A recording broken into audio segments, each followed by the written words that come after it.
Boutique. Please go to classyboutique.com. Check out their latest fashion and their natural health care and skin and beauty line.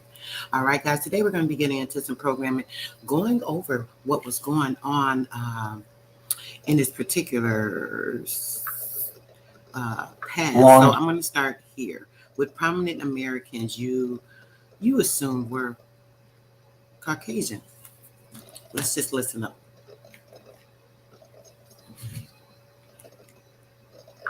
Hello, everyone. Welcome to my channel. If you have viewed, we assume that person that they are speaking about is white, just based on their title or position. Oftentimes, we, including myself in the past tense, usually assume that the individual is white. This is not a coincidence. In my opinion, this is due to the fact that we as Americans have been conditioned to believe only white people, for the most part, have accomplished anything of importance. How often do we pay attention to historical figures' appearance? I know that while doing research for my videos, there were many books, articles, and newspapers that totally skipped over what the person looked like. In my opinion, this means you don't get a complete description of the person.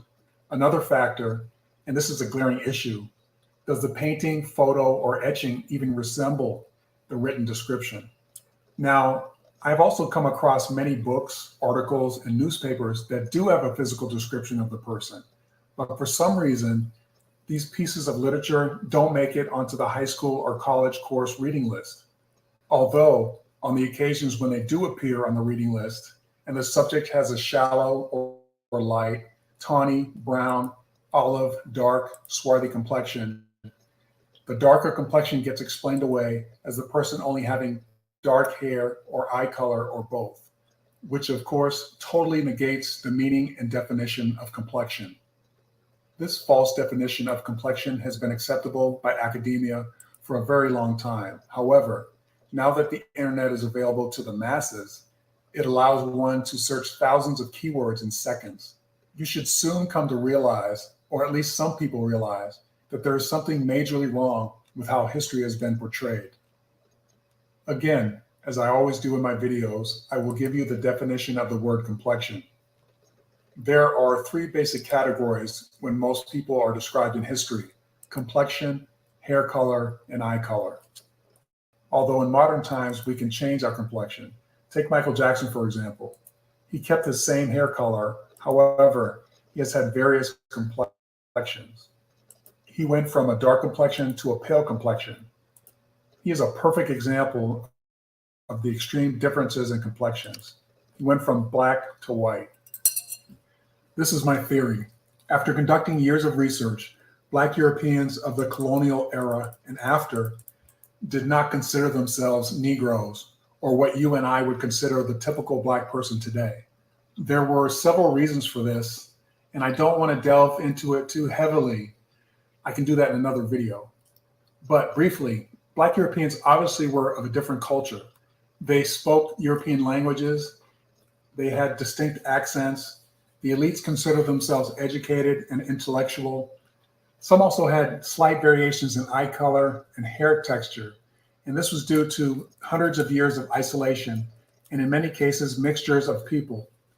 Although, after looking at evidence of Black European sculptures, books, journals, etchings, jewelry, and religious paintings, etc., it's clear that many Black Europeans resemble the typical African American we see walking around today, with all their variations in complexions, eye color, and hair texture.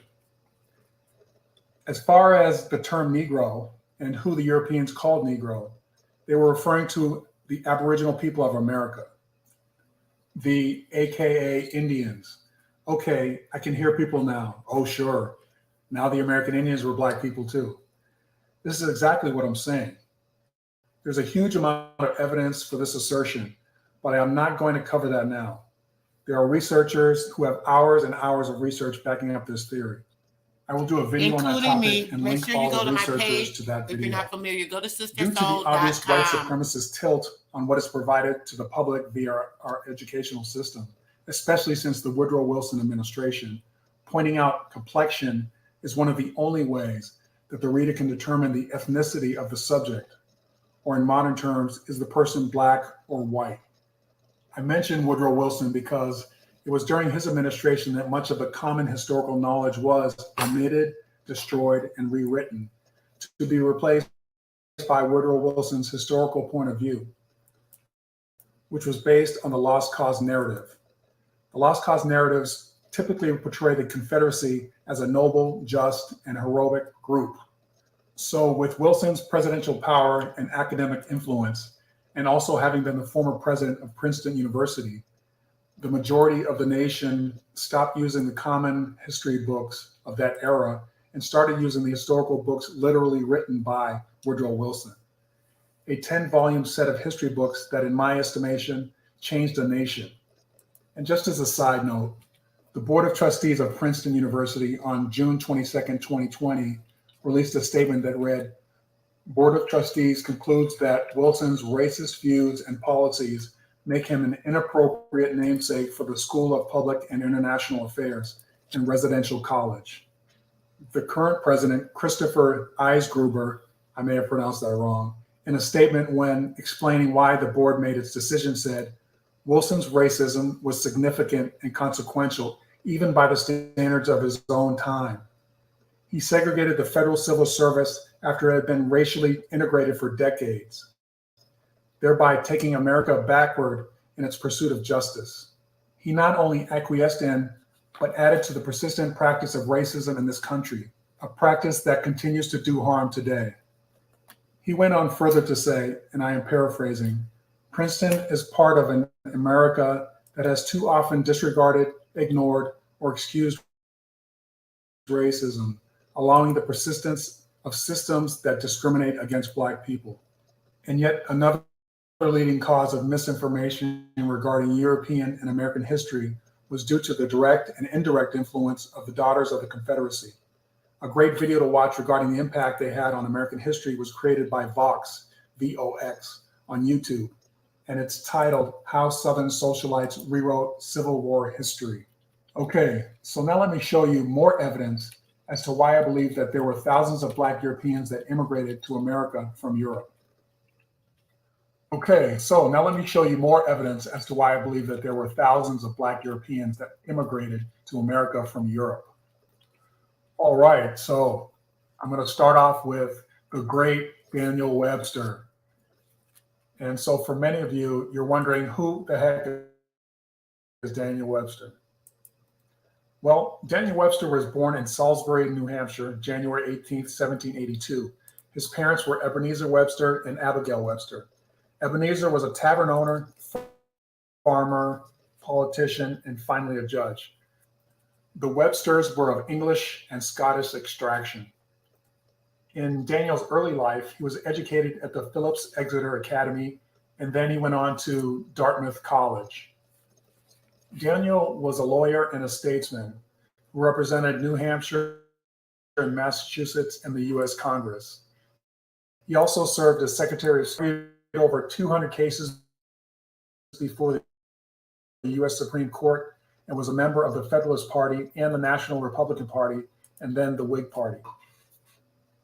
Okay, so my first piece of evidence is from the 53rd Congress, 3rd Session, Senate document, Proceedings in Congress upon the Acceptance of the Statutes of John Stark and Daniel Webster, presented by the state of New Hampshire in 1895.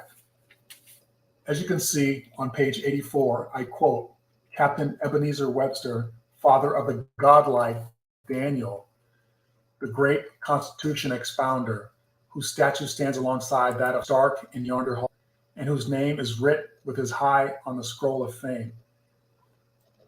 How little these men could have thought that this sublime portion awaiting them when Daniel, a young lawyer at Portsmouth, on his way to the courts in Concord, and Stark, living in the retirement of his farm, met at the old hotel in Hooksett, and the hero of Bennington spoke from the sale of himself for 40 pounds, and was ready to believe Daniel was the son of Captain Webster because of the same deep, swarthy color of his face, only blacker.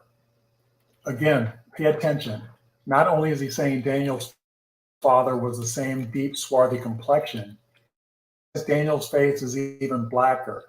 He doesn't mention his hair or eye color. he specifically mentions his face. Again, let me bring to your attention where this document comes from. It's from the 53rd Congress, 3rd Session Senate document, which is an excellent primary source. Okay, so let's look at media of world biography. Under notable biographies, we have Daniel Webster. Okay, so you can see under the childhood section for Daniel Webster, first paragraph, it states, while a child, Daniel earned the nickname Black Greenleaf from his dark skin and black hair and eyes. Again, as I have repeatedly said, complexion means the color of skin on someone's face, which is why they had to further describe his hair and eye color, because complexion is a separate category of description. Okay, so my next piece of evidence was a book titled Life of Daniel Webster, given to Harvard Library in 1938, written by George Ticknor Curtis in 1870. As you can see on page 7, chapter titled Family Complexion, it goes on to read, this grandmother, his father's mother, was Susanna Bachelder, a descendant of the Reverend Stephen Bachelder in the county of Rockingham. Black hair and black eyes, and was a woman of uncommon strength of character. Her son, Mr. Webster's father, inherited from her the Bachelder complexion. Her other sons had the Webster characteristics. The same division of parental traits took place in Mr. Webster's own generation. He himself has said that of his 4 brothers, only one was dark like himself. The other 3 ran off into the general characteristics belonging to the name. In fact, however, I have understood that his own brother, Ezekiel, who was represented as a model of manly beauty, although his complexion was not so dark as Daniel's, had black hair. Okay, so let's break this down just a little bit. So first, the author acknowledges that Daniel's grandmother, his father's mother, had the Bachelder complexion, which he inherited from his father via his grandmother. The author further writes that even Daniel stated that of his 4 brothers, only one was dark like himself. The other 3 resemble the Webster family characteristics. And it goes on further to say that Daniel's brother Ezekiel had a dark complexion, but not as dark as Daniel's. And I'd like to bring this to your attention again. No one's describing Daniel, his father, or his brother as having a shallow or yellow, light brown or brown complexions. They are consistently saying dark complexions, alluding to the fact that these Bachelders were very dark-skinned people. All right, so let's move on in the same book to page 8, and we're going to be a little more than halfway down the page, and we'll pick up where it states, he has a complexion, as General Stark said of him, which burnt gunpowder will not change, and a heart, as his great son said of him, which he seemed to have borrowed from a lion. A heart okay, like a so lion. You see where General Stark stated that burnt gunpowder could not change his complexion? Burnt gunpowder was extremely black. So Stark's statement meant Daniel's complexion was so dark black that you couldn't tell the difference between his skin and burnt gunpowder. All right, so my next piece of evidence comes from a newspaper clipping from the Salem Gazette, dated February 18th, 1834. The clipping goes on to say, the Richmond Enquirer says, the course of Mr. Webster is anticipated with great interest. He is at this time one of the most prominent men on the chessboard. But we confess that we look to his movements with fear and suspicion. He is a man of gigantic powers, but they originally received a wrong direction. It is related by the white travelers in Africa that the ebony natives imagined the fair complexion of their visitors to be the effect of disease, and consider white as hideous for the human skin. The judgment of the Richmond Enquirer as to the direction of Mr. Webster's powers resembles that of the Africans about complexion. So basically, the Richmond Enquirer is stating that his complexion resembles that of an African. All right, so moving on to an additional piece of evidence, we can see page 3 of the book, Daniel Webster, the Orator, copywritten in 1903 by Albert E. Pillsbury, also located at the Harvard Library. The quote goes on to state, speaking about Daniel, he was a delicate child with a large head, coal black hair, great black eyes, which none who saw them ever forgot, and a complexion so swarthy that they called him Little Black Dan. All right, so again, Daniel's complexion was referred to as black, which is where his nickname came from. It didn't come from his hair color or eye color, because that would make no sense. Okay, so let me ask you, how many of you know a white person with pale, fair, or fresh skin complexions that also have black hair and dark eyes and have a nickname with the adjective black in it? That wouldn't make any sense. Don't make like sense. Daniel, people with nicknames that have black in them probably 99% of the time means or meant that person had dark skin or complexion. Okay, so my next piece of evidence comes from the book, The True Daniel Webster, written by Sidney George Fisher, published in 1911. All right, so on page 21, you can see it states, on his father's side, he was descended from the Backelders or the Batchilders, a dark complexioned, dark-haired family from whom the poet Whittier was supposed to be descended. Okay, so moving down to the bottom of the page there, last paragraph, it says, his two descendants, Webster and Whittier, who are said to have resembled him in somewhat each other in striking appearance. I'm going to read something rather quickly, guys. What I'm doing right now is sharing on my YouTube platform some pictures while we're listening. This one picture, I just want to read something that's on there for you. It says that the ancient Kemetic word for mason is mesrem, meaning mother and son, ma and son, because all ancient and occult teaching know that if treat a woman like a queen, then she would raise a king. Hence, the vagina is the holy grail and the cup of life, and whoever shall drink from it shall live forever. Drinking from it would be coming from it, you're consuming the womb, the waters of the womb. And as you can see, if you guys ever have looked at a picture of the womb, you can just go look up a picture of the womb, and you can look up, you can even look up like a open orange, an open peach cut. It all looks literally the same, okay? Just keep that in mind, guys. Would seem to indicate a prepotency to genius in the strain. Poetic and romantic sentiment filled the lives of both of them and was the foundation of Webster's oratory. Webster had the dark eyes, hair, and complexion of the Backelders. Okay, we're moving on to page 22 now. Okay, and continue to quote, in excessive degree. Okay, so I keep giving you evidence of Daniel and his family's complexion. Now the author mentions Whittier, as in a famous poet, John Greenleaf Whittier, as being descended from the same dark complexion family. Uh-oh, spoiler alert.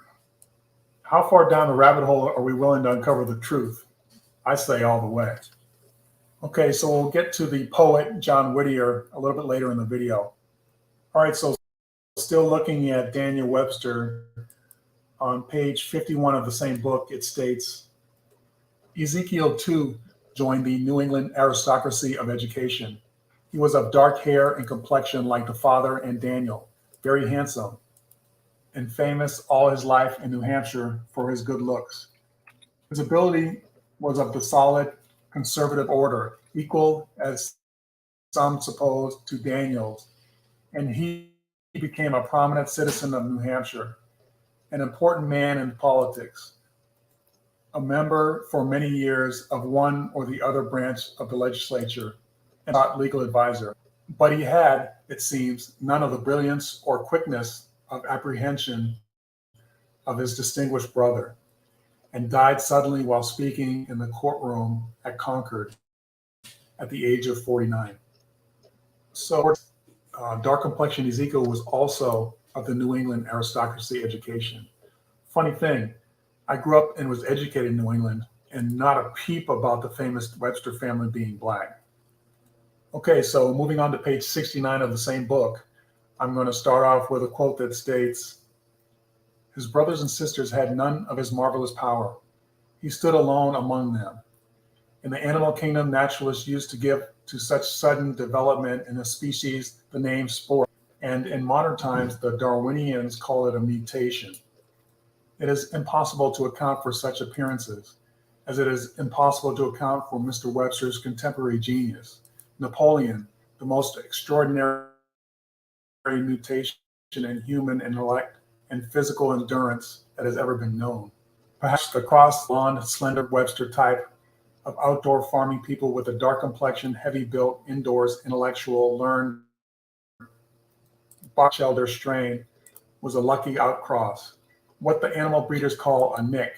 Such a combination of opposites will sometimes give us a hunting dog or a horse, unmatched for courage, breadth, and speed, as Sir Walter Scott would say. But even in this profound explanation is merely another way of saying, I don't know. So basically, as I interpret this, I believe the author was baffled by how the dark-complexioned Daniel stood out virtually alone amongst all of his family with his genius and skill, not to be duplicated by any of them, even though many of them had the white Webster family complexions. I definitely feel a hint of racism coming from the author. Remember, he was writing this book in the early 1900s, more than 50 years after Daniel's death, and white supremacy was really ramping up, making the way for the Woodrow Wilson era. So before I end this video, I want to show you images of Daniel Webster that I found online. Now, as you can see, these are 3 typical images of Daniel that you find when conducting research online. Does anything immediately jump out at you? Yeah, well, He's showing, the most glaring thing is that Daniel was not. just for you guys, he's actually showing 3 different pictures that they have showing that, this is a picture of Daniel. There's one in the Library of Congress who looks like a Caucasian man. There's one in the Google images who looks like a Caucasian man who may possibly be mestizo or possibly Monoglin. I might be pronouncing it incorrectly. I can't think right now. I'm trying to rush. And then there's also another one on the Wikipedia.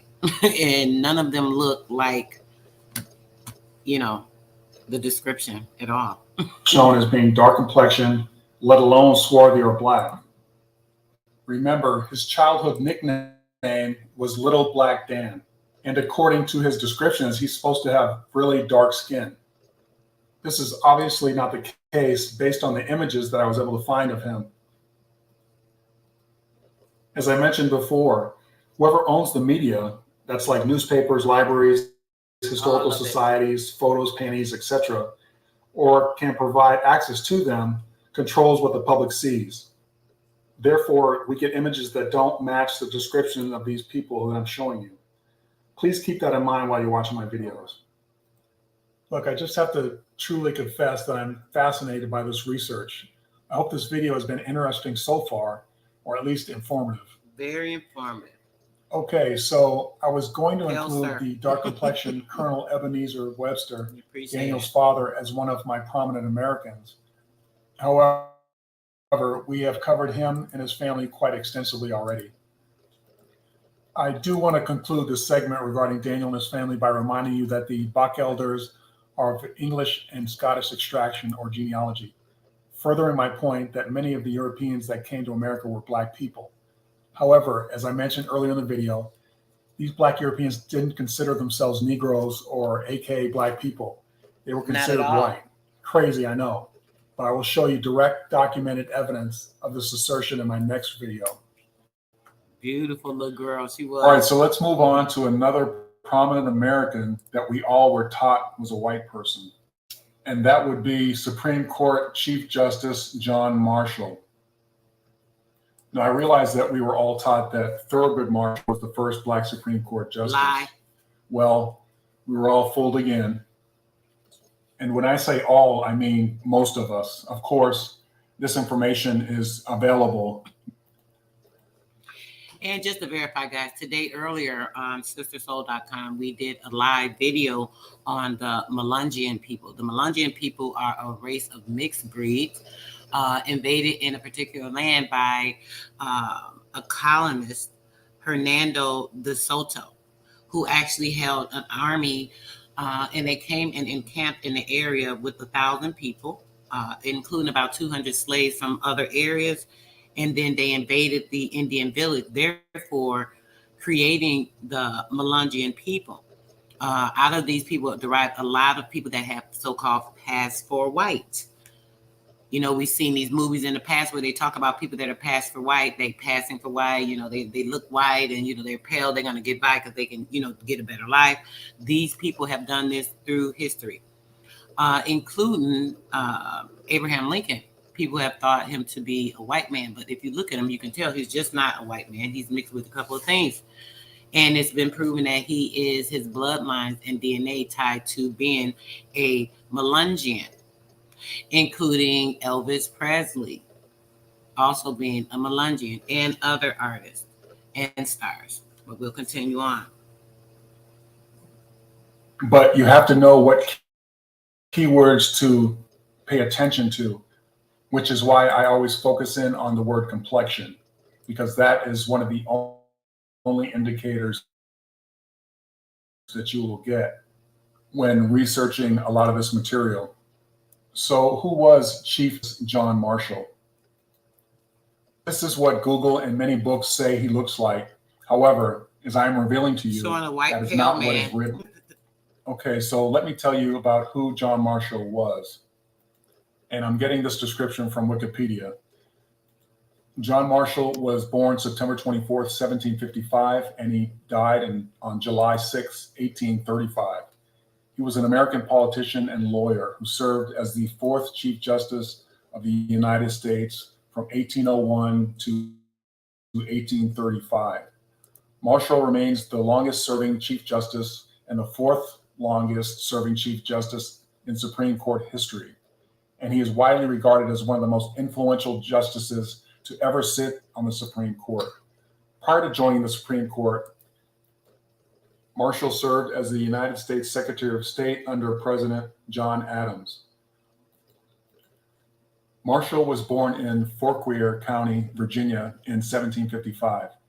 After the outbreak of the American Revolutionary War, he joined the Continental Army, serving in numerous battles.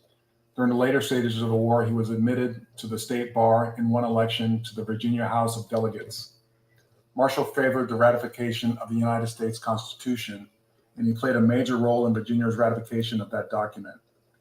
At the request of President Adams, Marshall traveled to France in 1795 to help bring an end to the attacks on American shipping. In what became known as the XYZ affair, the government of France refused to open negotiations unless the United States agreed to pay bribes. After returning to the United States, Marshall won election to the United States House of Representatives and emerged as a leader in the Federalist Party in Congress. He was appointed to Secretary of State in 1800 after a cabinet shakeup, becoming an important figure in the Adams administration. Okay, so we all know John Marshall's role in American history now. Here are three different images of him from Google. You already know they're okay, whited so let's out. get to some of the evidence that I have to show you that John Marshall was a black man. They are all whited out. So my first piece of evidence is from the book by U.S. Circuit Court Judge Horace H. Lorton in 1901. By the way, this book was gifted to Harvard Library in 1906. As you can see on page 23 of this book, I quote from William Wirt. By the way, Mr. Wirt was the Attorney General for the United States under President James Monroe. The quote goes on to say, "The Chief Justice of the United States is in his person, tall, meager, emaciated, his muscles so relaxed as not only to disqualify apparently for any vigorous exertion of the body, but to destroy everything like harmony in his air and movements. Indeed, in his whole appearance and demeanor, dress, attitudes, gestures, sitting, standing, or walking, he is as far removed from the idolized graces of Lord Chesterfield as any other gentleman on earth. His head and face are small in comparison with his height, his complexion swarthy. The muscles of his face, being relaxed, make him appear to be 50 years of age, nor can he be much younger. His countenance has a faithful expression of great good humor and hilarity, When you hear countenance, while his most of black the time, eyes that you know what they're unerring talking about. index possess an irradiating spirit, which proclaims the imperial powers of the mind that sits enthroned within. Sits enthroned. Okay, so let me within. reiterate what I just read. The mind John sits Marshall enthroned had a swarthy within. complexion, okay, not a light brown, not a dark brown, swarthy. And the word swarthy means black, okay? Swarthy just wanted to is reemphasize dark black. that. You can read that in The quote also in mentions that he had black eyes. Also worth mentioning again was the fact that this quote was written in a book from a U.S. Circuit Court judge that knew Justice Marshall, and the actual person saying the quote was Mr. Wirt, who was the U.S. Attorney General under President Monroe. Both extremely credible people with firsthand knowledge. Okay, so moving on to my next piece of evidence, and this is from a book entitled An Eulogy of the Life and Character of John Marshall, Chief Justice of the Supreme Court of the United States. Okay, that can hold on for a minute. Now, I'm going to read something to you guys real quick. This is on one of the pics I'm also showing right now. I want to share the information with you guys so that you can take this in. We always talk about certain things when it comes to us connecting to nature, us connecting spiritually, mind, body, and soul, and not being connected to a false spirit or an outer spirit that is not from within, right? I'm going to read this rather quickly just on the hair. It says dreadlocks are more than just a symbolic statement of disregard for physical appearance. Both Eastern and Western traditions hold that bodily, mental, and spiritual energies. It collects spiritual energy. I'm going to get into spirals and things of that nature, different patterns, and how the checkerboards and these different patterns weigh on people. They also, when it comes to clothing, certain clothing, because of the fabric, the stitching, the weaving of material, and the colors that are on certain clothing and patterns, they actually put certain things on you. There's a spirit that is actually to, it gives it a leeway or an alley to be able to partake into you by being actually laying on your physical skin. The sensitivity of the skin being the largest organ that you have in your body, it does pick this up. So having clothing upon the body, if you notice when you are naked, you feel a lot freer. You feel lighter. Not so much that clothes are heavy, but there's a lightness in your body because you're not weighed down with certain energies that are being entrapped in the certain weaving patterns. We're going to get into that on another day. Okay, let me get back to this because y'all know I'll get going. It says traditions hold that bodily, mental, and spiritual energies mainly exit the body through the top of the head and the hair. If the hair is knotted, they believe the energy remains within the hair and the body, keeping a person more strong and healthy, which is absolutely true. Hair is air. Air is hair. It does breathe. It does not allow anything to come in, and it helps to create a barrier for other things to come in as well because of the strengthening of the cores, because of the coarseness of the 9 ether hair, the coiling mechanism, the certain spiral that is a natural organic spiral entity of ether. It has a protection that protects you from certain things. So your natural hair, ladies, the ones that love to weave, I'm just letting you know, your natural hair, when it has the ability to breathe, it actually gives you a barrier of protection. Your aura, your torus field, we talked about this when it comes to the metabolic frequency that you're able to absorb or pick up when it comes to negative, positive energy, certain things that are around you, your environment, nanoparticles, certain light frequencies that actually can manipulate you, that are certain energies as well that contain certain things that can affect you parasitically. So when it comes to that, these things are very important. So just keep this in mind. We're going to read the rest of this and move on. An excellent example from the Western traditional is the biblical Samson. We're going to get into a story about Samson. We just had a discussion about this the other day. Very interesting. I think we're going to bring it to you just like that. Whose unsurpassed strength was lost when Delilah cut off his 7 locks. Delilah cut off his 7 locks. Were you aware that Samson had 7 locks? This is a true story. And we'll talk more invasively about this issue and what exactly happened. In classical India, all of the students, we've talked about this as well, India being taken over, and a place that has taken over the heritage and the ancestry of the Tirthankaras, going down to the Buddhas and anything in that area from Asia, being able to be taken over and manipulated by their culture and bringing it in to the Shriva and the different things that they are doing. Okay. Now, all students on the spiritual path were directly enjoined by their scriptures to develop dreadlocks as a means to detach them from physical vanity and aid them in the development of bodily strength and supernatural mental and spiritual powers. Okay. All right. Fundamentally, let's just keep it moving. States by Horace Binney, 1835, also located in the Harvard Library. All right, on page 22, you can see there down at the bottom, I quote, "He was about 6 feet high, straight and rather slender, of a dark complexion," and moving on to page 20 there at the top, and it continues on to say, "showing little, if any, rosy red, yet good health. The outline of the face nearly a circle, and within that eyes dark to blackness, strong and penetrating, beaming with intelligence and good nature. An upright forehead rather low, was terminated in the horizontal line by a mass of raven black hair of unusual thickness and strength. The features of the face were in harmony with this outline, and the temples fully developed. The result of this combination was interesting and very agreeable.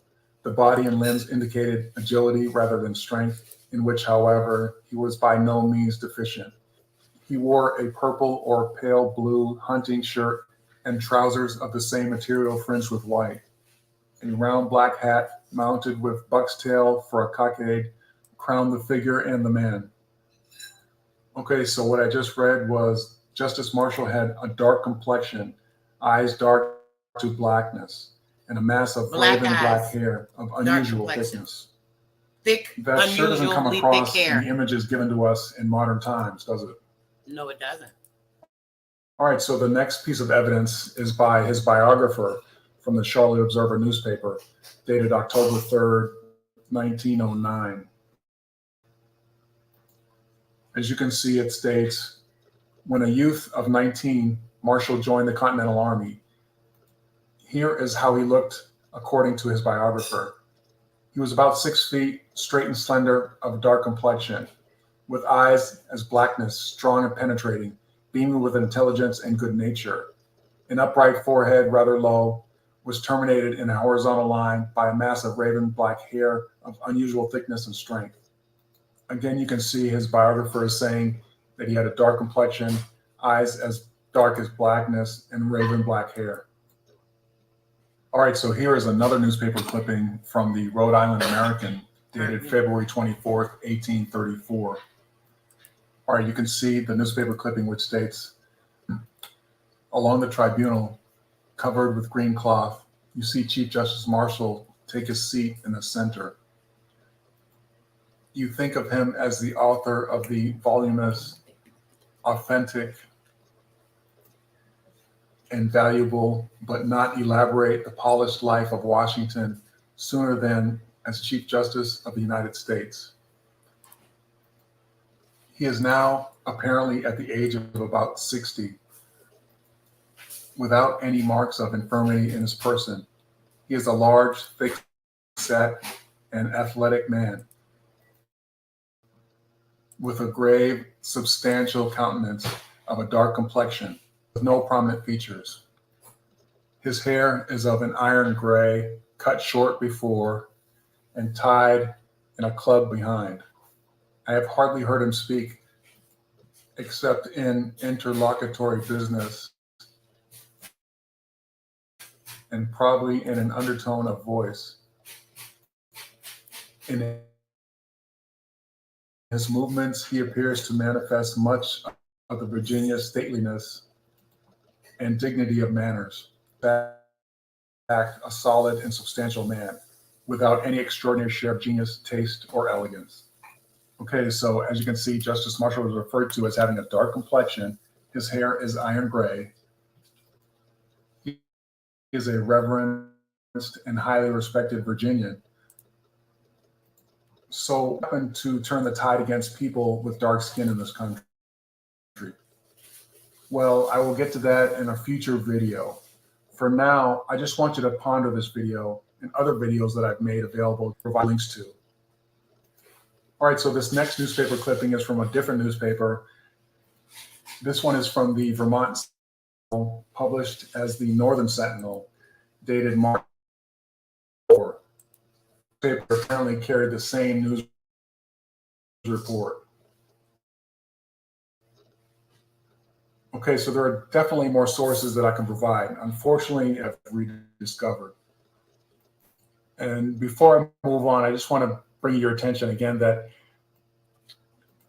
none of these sources that I'm quoting are saying, hey, this is highly unusual to have a man of a dark complexion, a black man in charge of these very important American institutions. When he I built just them, don't want. I don't know why it'd be shocking shit. He built it. We built it. We're going to read something real quick, guys. Black, which is an adjective. Old English black, dark, from Proto-Germanic, blackazed, burned, cognates Old Norse black gar, dark, Old High German blah, black, Swedish black, ink, dark, blackened, to burn, from PIE, to burn, gleam, shine, flash, cognates Greek phlegon, to burn, scorch, Latin flagrare, to blaze, glow, burnt, from root, bale, to shine, flash, burn, see, bleach. You think bleach is to whiten something, so why would that have any relevance to black, right? The same root pronounced Old English black, bright, shining, glittering, pale. The connecting notions being perhaps fire, bright, and burned, dark. The usual Old English word for black was swarthy. He just went over that, correct? See, swart. We don't have to go over that. In me, it is often doubtful whether black, Blake means black, dark, or pale, colorless, wan, livid. Used of dark-skinned people in Old English, correct? Of coffee. We know coffee is dark brown, right? First attested in 1796, meaning fierce, terrible, wicked, in late 14C, the color of sin and sorrow, since at least 1300. The sense of with dark purpose. Malignant emerged in 1580s as in black magic. Everything turned into something in a negative connotation, in a negative light, something that you would not want on your side, right? This is what it sounds like. Everything is turned to that connotation. Around this time, the 1700s. We're going to have a lot of information in the 1700s, dissemination of these lies, breaking down things and the twisting and the turning of the truth and things that have been backwards and forwards and all of that. So look at the timeline. I don't got to say much more about it. Fierce, terrible, wicked is late 14C. The color of sin and sorrow since at least 1300. Sense of with dark purpose. Malignant. Emerged in the 1580s as in black magic. We've been doing a series as well, guys, over on my YouTube platform. If you want to check it out, make sure you go to sistarsoul.com and link in. We did a video series on witchcraft and sorcery, going over a lot of information.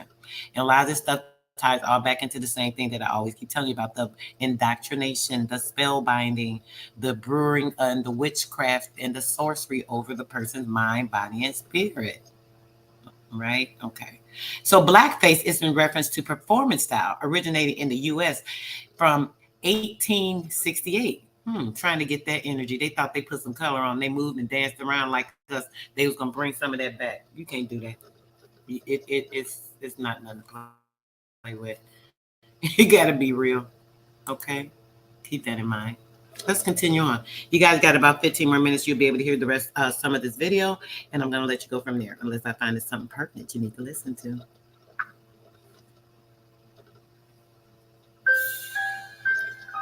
I don't want you to lose sight of that as I'm going over all of these important, prominent individuals. All right, so in this section, I'm going to detour for a few minutes to discuss a very relevant topic to my research. And that topic is, what does it mean to be white in America before 1900?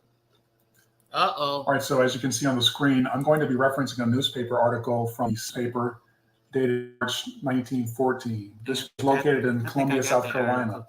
The paper was covering the contest in the 1895 South Carolina State Constitutional Convention regarding the topic of the standard of white person and prohibition of interbreeding with Negroes. Check that out. Again, you can see the article on the screen I'm referring to, and right off the bat, you can see the main title states for needed reforms in South Carolina, which in my mind means some South Carolinians have been dealing with something for a while that they feel needs to be changed. They are discussing how to amend the South Carolina State Constitution. I'm going to read the first few paragraphs, which kind of sets the tone for the article. Okay, you see there on the first paragraph, it starts. I see it. It is instructive to review the contest in the Encyclopedia 5 over the standard of white person and the prohibition of interbreeding with Negroes. Some of us have forgotten and some have never known that this was recognized as a problem and was a subject of grave consideration and debate 18 years ago. To many, the whole question seems new, and the facts, when presented, are surprising. Unfortunately, men take little forethought for the morrow. Thus, evil tendencies make great headway before the body of the people can be aroused to perceive them and combat them. Only acute ills move the masses. The prophet who would have saved his people can never get a hearing until actual suffering comes to prove the truth of his warnings. Nevertheless, statesmanship requires a studious search for the basic truths in present conditions and the calculation of their consequences, even to the far future, and likewise requires patient, intelligent effort to discover the remedies to remove the causes of evil now and to come. Without vision, the people must perish. Future good is at the price of present self-denial. The highest duty demands of the highest intelligence every personal sacrifice to safeguard mankind now and beginning. Okay, so basically the speaker is bringing attention back to the issue of who white people are and how important it is to keep Negroes from procreating and from having white privilege.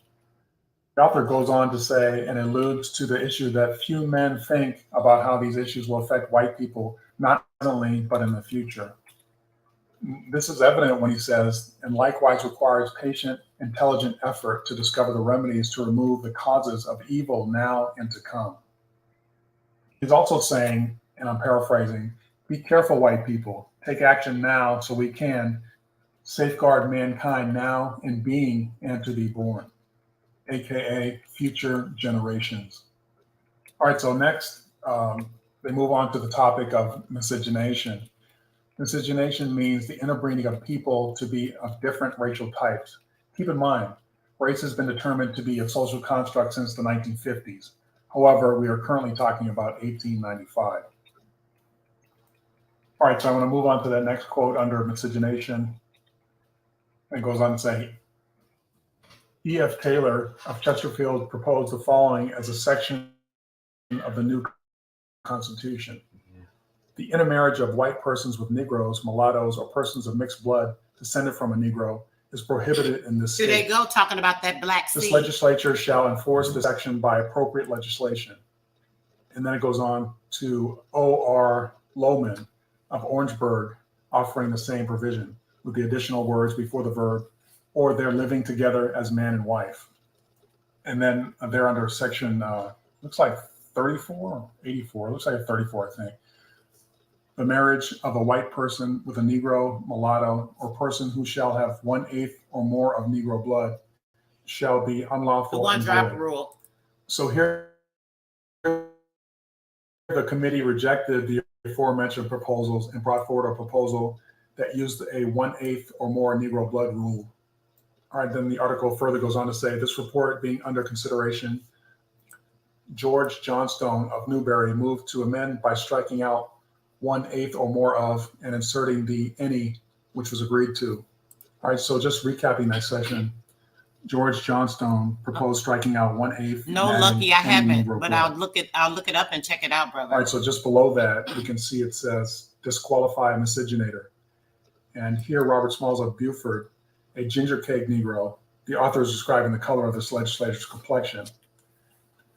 So again, realize that there are some Black legislators in this convention discussing these life-changing issues. I think this is a great one to stop this on. I wanted you guys to hear more of this video before the show ends, but I'm going to read this to you guys real quick. This is just, I'm showing the audience over here. It says that your body listens to everything and believes every single word. This is absolutely true. I talked to you guys before on both ends about an experience or two that I've had myself, so this definitely happens. If you're in tune with yourself, you will definitely, know this. So not only do your words and thoughts impact your future and present quality of life, your present quality of life, they also have an impact on your health. We've talked about the frequency and the way that it affects your body. When there are certain frequencies that are moving through your body, it can affect you negatively or positively. It can actually give you certain problems within your body. It can give you health issues.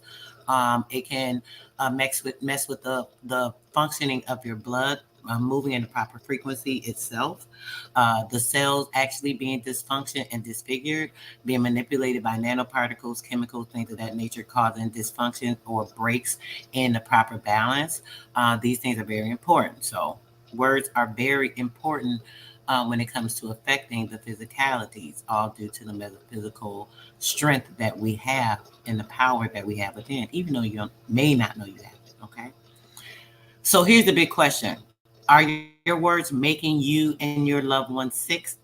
Or are your words making you and your family healthy? Watch what you say. Watch what you even think.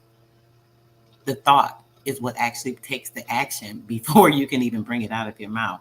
So if you're thinking negatively about someone or thinking in your mind something negatively about them or what they're going to be or what they're going to do, they're never going to be anything, this, and that, they're the horriblest person, this you're actually manifesting. You're bringing this into your life, your existence, because this person is also a part of you. You know that, right? They're part of you. You're part of them. If you're putting it out, you're pulling it in. I mean, come on. So watch how you live. Let's let you guys get a little bit more of this. I'm sorry, guys. And they have prior to this convention been considered white men.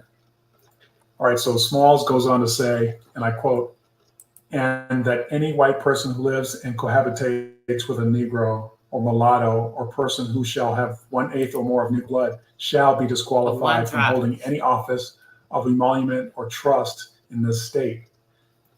And the offspring of such living or cohabitating shall bear the name of the father and shall be entitled to inherit and acquire property the same as if they were legitimate. Okay, so I want to point out here that, in my opinion, Smalls is assuming that he will continue to have the status of white that he previously had. However, he does mention of this illegal union shall bear the name of the father and be entitled to inherit and acquire property the same as if they were legitimate. That, in my opinion, shows that he wants a loophole, knowing that his children or his family members or others in this sort of situation, should that section be added and made into law, he and other black men that were considered white would still be able to when they retain say black some wealth. man, we know the difference in black. Right, so further down the page, we're just listening to what he's saying. M.R. Cooper then renewed his amendment. Because we do speak things into existence. We are not black. B.R. Tillman, George E. Prince of Anderson, R.D. Lee, and Thos E. Miller of Beaufort, canary colored. A motion to lay the Cooper Amendment on the table was defeated, and pending further debate, the convention adjourned, Smalls having the floor. You can see another legislator, Theos E. Miller, referred to as canary colored. I'm going to assume his complexion is of a lighter complexion, aka black person. Keep in mind, all these legislators, whether they are darker or lighter complexion, were wealthy men. Okay, so now I'm going to be moving on to the section called White Standard. The first speaker is moved to add the following. Nothing in the section contained shall be construed to invalidate any such marriage heretofore legally entered into, or affect the offspring thereof, the future marriage of any such offspring with white persons. He is That's all they basically did, saying though. if you are labeled as white, We've been going through this, guys. They have been doing that throughout every nation. They are implanting the black seed and taking over the land, assuming the seed by planting and sprouting the seed within the womb of the Ionic woman, therefore implanting and growing that seed and creating a foundation in that land. We've been talking about all this stuff, guys. I hope you guys have been tuning in to sistarssoul.com. Make sure you're checking out that page so that you are staying aware of a lot of the other information. I do lives a lot of times, not just on the show. You guys hear me here twice a week, but I'm always going over information. I'll just pop up and do something sometimes. So make sure you guys are going over there and check that out. I also do watch parties on important information and things of the sort. So be aware of that as well. And today's show, once again, is brought to you by Classy Boutique. Make sure you go over there and check out their line, young ladies. They're supposed to be getting something new and for the men, and there's also some fabulous skin products. before and are presently legally married to a fair or dark complexioned person, you and your offspring are exempt from any of the future laws that will be enacted in regards to who is considered a white person. The article goes on further to say that eventually the Tillman Amendment was adopted, and the section as amended was adopted. Amendment. That meant that the word I never heard of any, that. I'm gonna look that as up. in any Negro blood. B.R. Tillman. Okay, so moving on to the last section called white status. Agreement. It must be the. It goes on to read, the convention having adjourned October 4th to October 15th, the article of the Constitution on the legislative department was again under consideration on the 16th of October, and W.D. Evans moved to reconsider Section 34, which was agreed to. He then moved and added the following: provided that this section shall not be so construed as to disqualify for marriage with white persons any person or his or her issue who shall have had at or before the adoption of the Constitution the status of white persons. Okay, so again, we see another legislator say, and I'm paraphrasing, that this section of the law should not disqualify for marriage with white persons any person or his or her issue who shall have at or before the adoption of the Constitution the status of white persons. In my opinion, he is clearly trying to protect the white status of those dark complexioned, wealthy European families that have had the status of being considered white the entire time since 1619. Then we can see that T.B. Fraser Sr. of Sumter offers a substitute for the Evans Amendment, which says, provided that the status of no person who has heretofore been recognized as legally white shall be in any way affected by the provisions of this section. All right, so Fraser's Amendment is still advocating for the preservation of white status for dark complexioned people of wealth.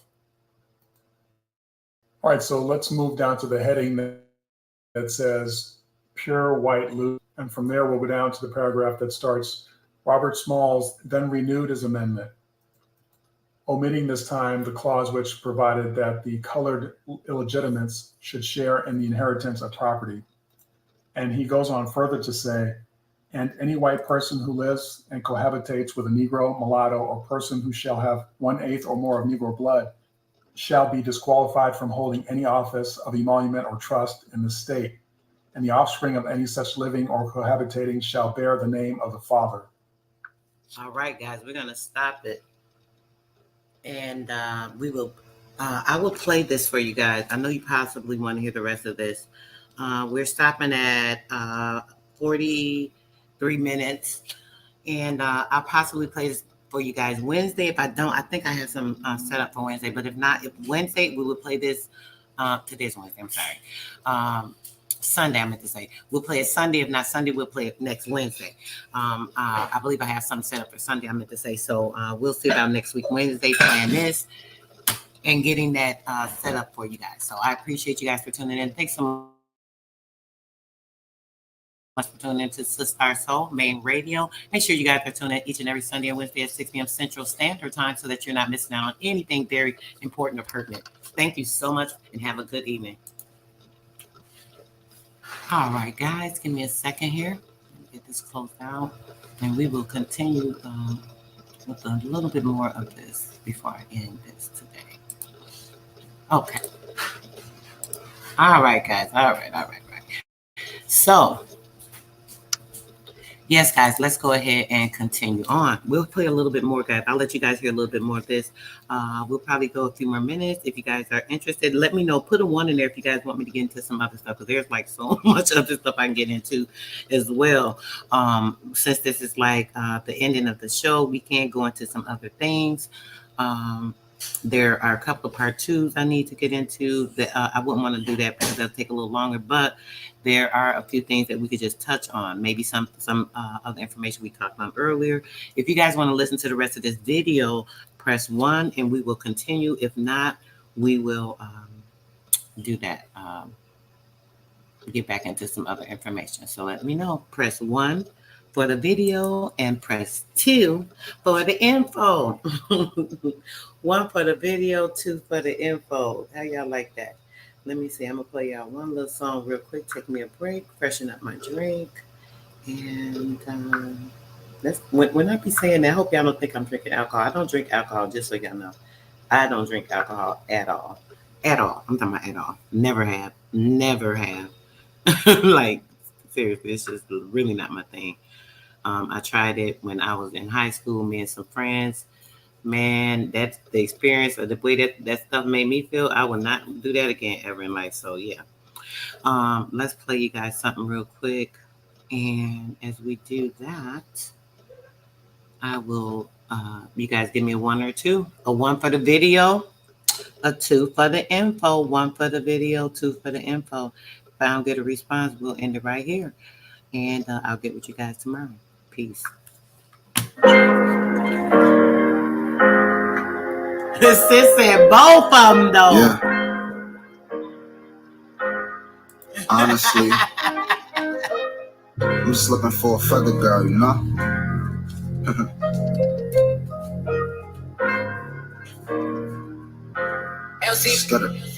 Vision be fooling.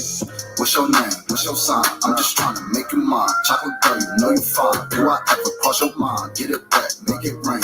Be my weather girl. I'm just looking for a white. Won't you be my feather girl? What's your name? What's your sign? I'm just trying to make you mine. Chocolate girl, you know you fine. Do I ever cross your mind? Get it wet, make it rain.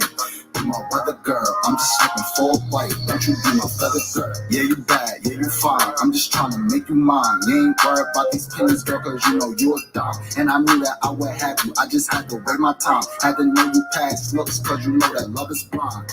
Met you at the powwow, asked you what's your tribe. You asked me, mom, we politicking, then we caught a vibe. So you rocking your feathers, you can say you caught my eye. From that moment, girl, I knew that I could probably make you bride. Girl, you the truth, shorty, what you wanna do? Come and be a winner, you know I could never lose. Wanna be a man now, tell me what I gotta prove. You the realest, so that's why a nigga really fuck with you. What's your name? What's your sign? I'm just trying to make you mine. Chocolate girl, you know you fine. Do I ever cross your mind? Get it wet, make it rain. Be my weather girl, I'm just looking for a white. Won't you be my feather girl? What's your name? What's your sign? I'm just trying to make you mine. Chocolate girl, you know you fine. Do I ever cross your mind? Get it wet, make it rain. Be my weather girl, I'm just looking for a white. Won't you be my feather girl? Damn girl, you do that thing damn well. I know you indigenous, what's your tribe? I can't tell.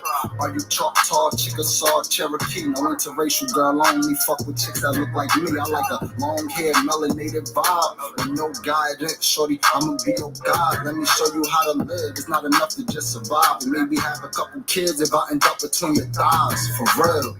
Intellectual convos about a book or something. That smirk emoji like you giving me that look or something. You keep it real like you carrying a hook or something. So if you want it, you got it. Ain't gotta look for nothing. What's your name? What's your sign? I'm just trying to make you mine. Chocolate girl, you know you fine. Do I ever cross your mind? Get it wet, make it rain. Be my weather girl, I'm just looking for a white. Won't you be my feather girl? What's your name? What's your sign? I'm just trying to make you mine. Chocolate girl, you know you fine. Do I ever cross your mind? Get it wet, make it rain. Be my weather girl, I'm just looking for a white. Won't you be my feather girl?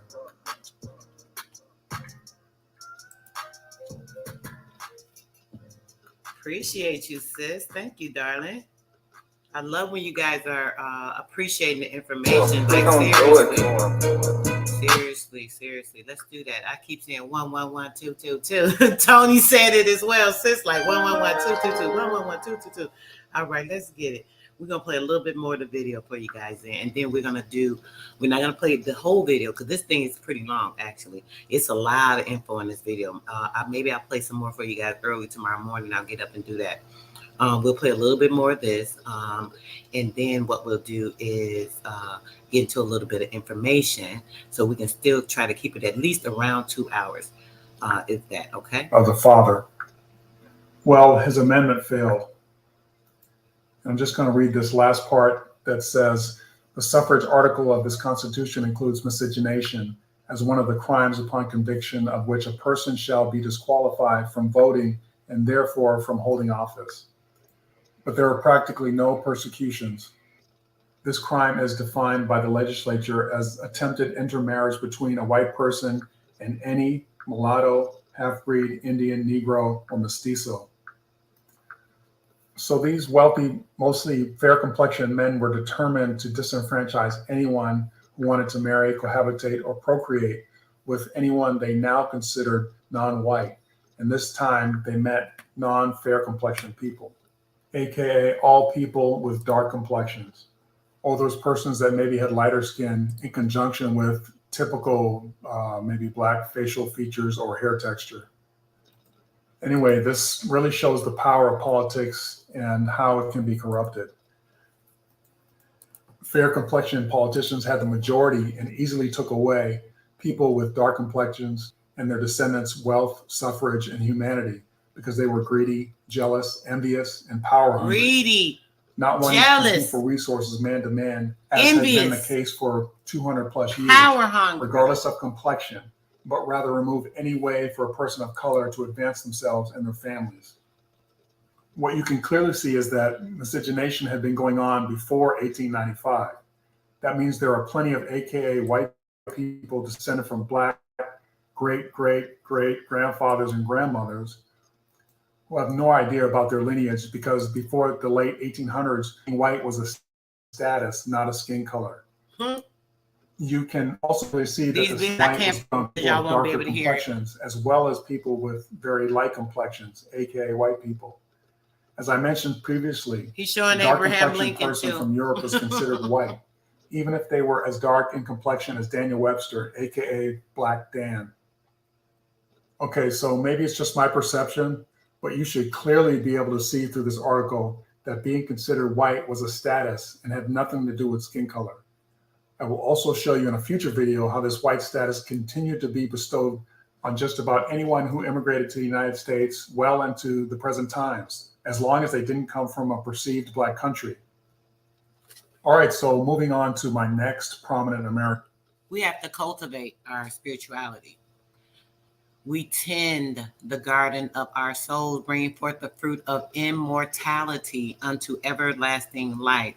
Spirituality is a personal relationship with the divine. Religion is complete crowd control. And you may be familiar with this gentleman, John Greenleaf Whittier. That's right, I said John Greenleaf Whittier. Now, some may not be familiar with this gentleman, so let me tell you a little bit about him. The reason I chose him is because he was a poet that I read about in grade school, and no one alluded to the obvious fact that he was a black man. Of course. I guess my English teacher just glanced over the fact that he had a dark, swarthy complexion. It's sort of like reading about a town that is a purple polar bear, but all the pictures you're shown contain a white one. But then no one questions the major discrepancy. Anyway, I digress. All right, so John Greenleaf Whittier. He was born December 17th, 1807, died September 7th, 1892. He was an American Quaker poet and advocate of the abolition of slavery in the United States. Quaker. Frequently listed as one of the fireside poets. He was influenced by the Scottish poet Robert Burns. Whittier is remembered particularly for his anti-slavery writings, as well as his book Snowbound. All right, so Mr. Whittier was born to John and Abigail at their rural homestead in Haverhill, Massachusetts on December 17th, 1807. I'll give you guys a quick little my understanding of some of this, right? Peace, brother. What's going on? Hope you had a good day at work. Hope you get time to relax and enjoy yourself this evening. You guys see this G symbol up here, and you see this next to it where you see what the Mason is. It says it's my son. That's what the Mason means. Mason is talking about my son. It's all about the mother. They may not tell you that, but they know that. And when you think of Mason and my son, the star, we are star seeds, we are the star. So when you think about the moon energy coming into the effect that people always say, oh, the moon is the female energy. No, my dear, it's not. It's the male energy. It's the male energy. Great, bro. Yes. Kick back and relax. Yes. Enjoy yourself after a day's working for these freaking colonizers. Well, no, I don't know if you work for yourself, bro, or not. I shouldn't have said that. But either way. So anyway, my son is a mixture of the moon and the stars. The moon and the stars. The moon energy and the star. You know how I talked to you guys and showed you the inversion or the outer version where we're looking at the male and the female that forms that star David that gives you that 6-point star, the feminine energy and the masculine energy being the opposite. So when the moon energy is combined with that star seed, when that information from the moon energy goes into that womb, it intercedes with that seed, it then can turn it to a male. So that is the gender. And mind you guys, we're not going to say this is scientific. This is just your girl's theory, and my spirit has showed me this. Y'all may not believe some of the stuff I tell y'all, but I mean, it is what it is. I'm going to tell you, you can believe it or not. You can check it out for yourself if not. You know, people talk about certain things, but you look at facts of things and then you kind of consider it from there. The moon has negative energy. The moon is a negative magnetic energy against the sun. It's a vital force against the sun. And the sun, even though the sun is the feminine energy because it is the full energy, the life source. I'm like, hello, stop getting it backwards. They keep twisting you guys up with all this stuff. I'm not gonna get into everything that's on here because we talk about a lot of all these different things either way. But I wanted to show you just I had this pick. That was a neat pick, so I like it. Just for anybody that needs anything right now, I don't know what you need. I don't know what what you're lacking, but I got you right here in the palm of my hand. Okay, bro. So you kind of work for yourself too. I did insurance before, Aflac, for a side job. Okay, so let's see.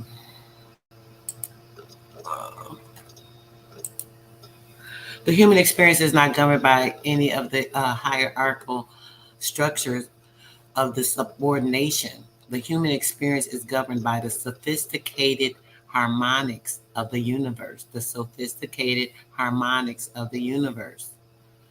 Unveiling the blueprint to your paradise. So let's listen to a little bit more of this. His middle name was thought to mean Feuillevert after his Huguenot forebears. He grew up on a farm in a household with his parents, a brother and 2 sisters, a maternal aunt, and a paternal uncle. From 1838 to 1840, he was the editor of the Pennsylvania Freeman in Philadelphia, one of the leading anti-slavery papers in the North, formerly known as the National Enquirer. In May 1838, the publication moved its offices to the newly opened Pennsylvania Hall on North 6th Street, which was shortly after burned by a pro-slavery mob. Whittier also continued to write poetry, and nearly all of his poems then dealt with the problem of slavery. Whittier's first 2 published books were Legends of New England, 1831, and the poem Molly Pitcher, 1832. In 1833, he published The Song of the Vermonters, 1779, which he had anonymously inserted into the New England magazine. All right, so I got that information from Wikipedia.com. All right, so first, if you recall, I mentioned reading about Whittier when going over Daniel Webster in the book by Sidney George Fisher, Life of Daniel Webster, page 2. The author states that Webster and Whittier were both descended from the Bachelder family. He also wrote that they were said to have resembled each other in appearance. It's quite obvious to me that he is referring to their similar complexions, which would make sense if the back elders were known for their dark complexions. All right, so my first piece of evidence for Mr. Whittier here is from Frederica Bremmer. And Frederica Bremmer was born August 1801, died December 31st, 1865. And she was a Swedish writer and feminist reformer. Her sketches of everyday life were wildly popular in Britain and the United States during the 1840s and 1850s. And she is regarded as the Swedish Jane Austen, bringing the realist novel to prominence in Swedish literature. So in her sketches of American homes, she gives an outline portrait of Whittier as he appeared when 40 years of age. And she goes on to say, I quote, "He has a good exterior, a figure slender and tall, a beautiful head with refined features, black eyes full of fire, dark complexion, a fine smile, and lively but very nervous manner. Both soul and spirit have overstrained the nervous cords and wasted the body. He belongs to those natures who would advance the firmness and joy to martyrdom in a good cause, and yet who are never comfortable in society, and who looks as if they would run out the door every moment. He lives with his mother and sister in a country house to which I have promised to go. I feel that I should enjoy myself with Whittier and could make him feel at ease with me. I know from my own experience what this nervous bashfulness caused by the overexertion of the brain requires, and how persons who suffer therefrom ought to be met and treated." Okay, so she tells us a lot about Whittier, but what I'm going to emphasize is her description of him having a dark complexion. All right, so let's move on to our next piece of evidence, and that is from the Dictionary of American Biography.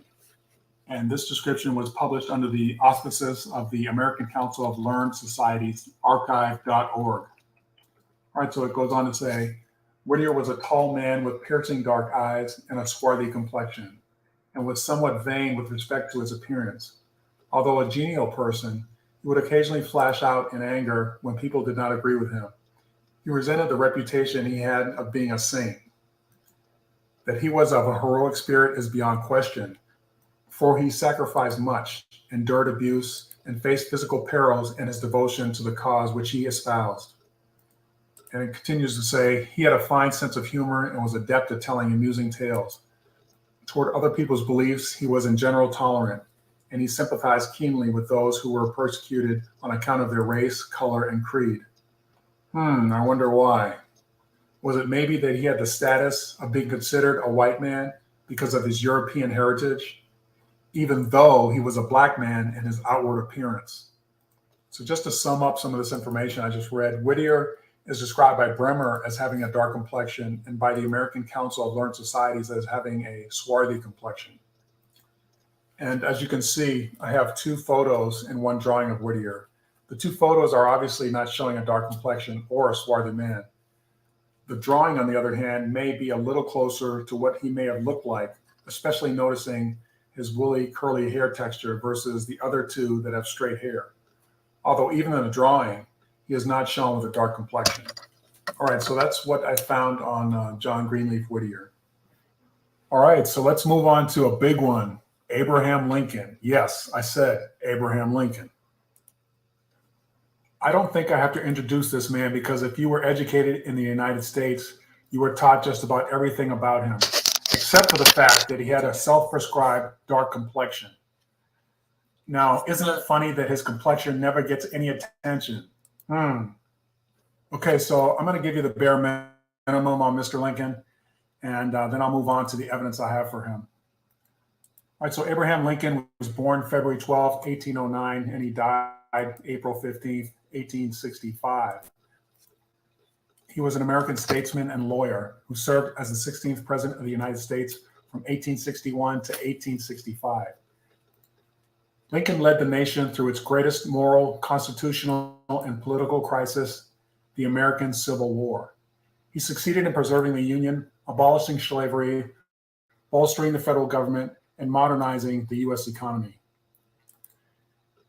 Lincoln was born into poverty in a log cabin and was raised on the frontier primarily in Indiana.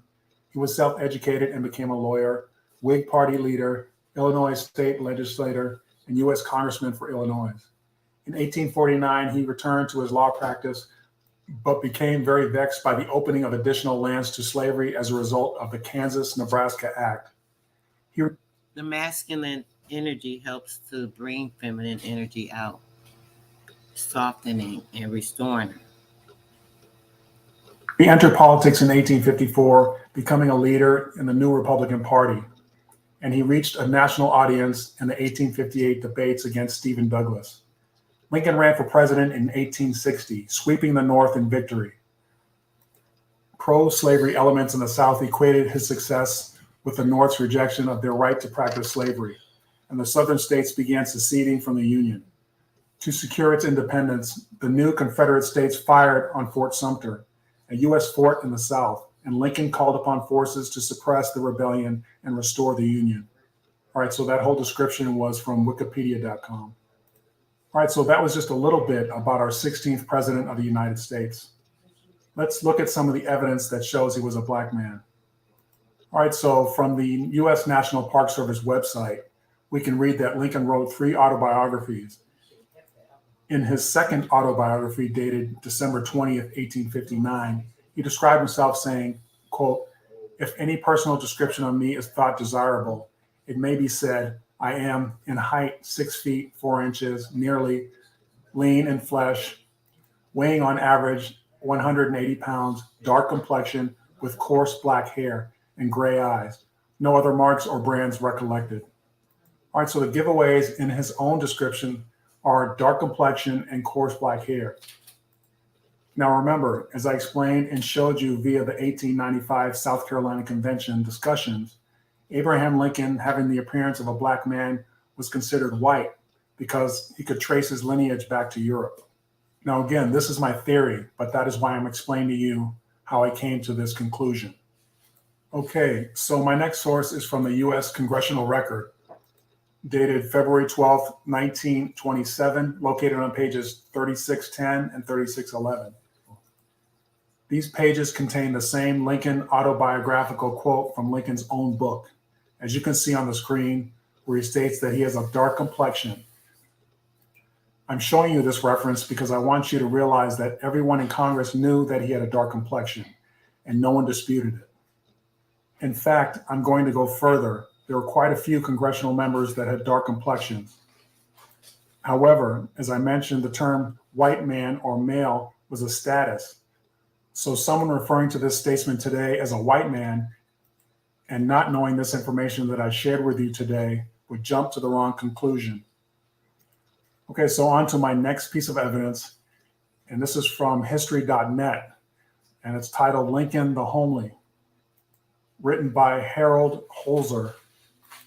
Holzer has a quote on page 7 that states, Nathaniel Hawthorne firsthand in 1862, quote, "His hair was black, still unmixed with gray, stiff, somewhat bushy, and had apparently been acquainted with neither brush nor comb.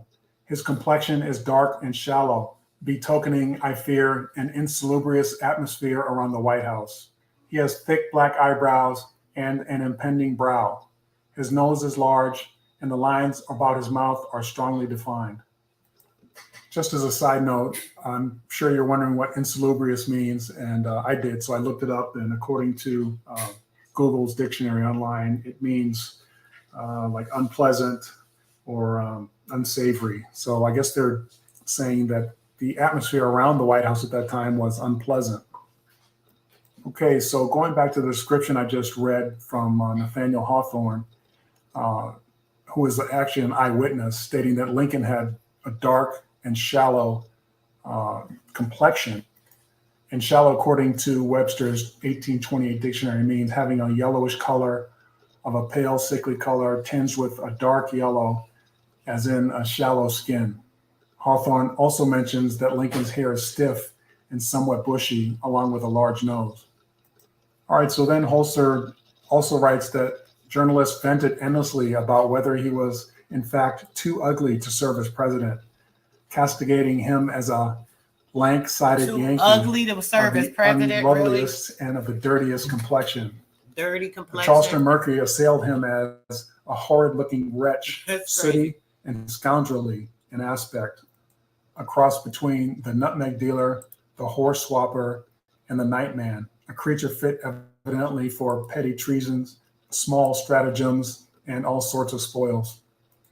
Holzer further writes, "It is fair to say that no one has ever before or since looked quite like Abraham Lincoln. Certainly not his own children, who resemble their mother's family, not their father's. We have no pictures of Lincoln's own mother, who is said to be large-boned, tough-skinned like her son, but who died long before photography became commonplace. He was a Melungian. Remember, we saw what they looked like. I showed you guys supposedly earlier. Sat for a lone photograph late in his life, but historians remain uncertain that it really shows Thomas Lincoln. It was as if the face sprang uniquely from the Kentucky soil, from the Indiana prairie, and from what Nathaniel Hawthorne called the village experience. Indiana, in Kentucky. My opinion, it's interesting that there are no paintings or etchings of the president's own mother. Or are they just not being shown to us? If Abraham Lincoln resembled his mother, then I'm assuming she also had a dark complexion and maybe some typical black facial features. Also, I'm not sure what Hawthorne meant by the village experience. I told y'all. All right, so another piece of evidence comes from a book called A Self-Made Man, The Political Life of Abraham Lincoln, 1809 to 1849, by Sidney Blumenthal. In the book, the author reveals that Lincoln admitted that he had been an indentured servant, a slave, rented out by his father to neighbors in rural Indiana. The author has a quote from Herndon that states, "If he was angry with his father, he also knew that his father had been reduced to a dirt farmer and compelled to flee Kentucky to escape from slavery. Slave states are places for poor white people to remove from, not to remove to," Lincoln said in 1854 in his opposition to Douglas's Nebraska Act. I want you to again remember that just because he considered himself a white man, that is not what his description revealed. This book also mentions Lincoln's self-prescribed description of himself, although this author points out that at the end of Lincoln's description, he uses the words, "no other marks or brands recollected." This is the same terminology used by slave masters that had newspaper ads looking for their slaves.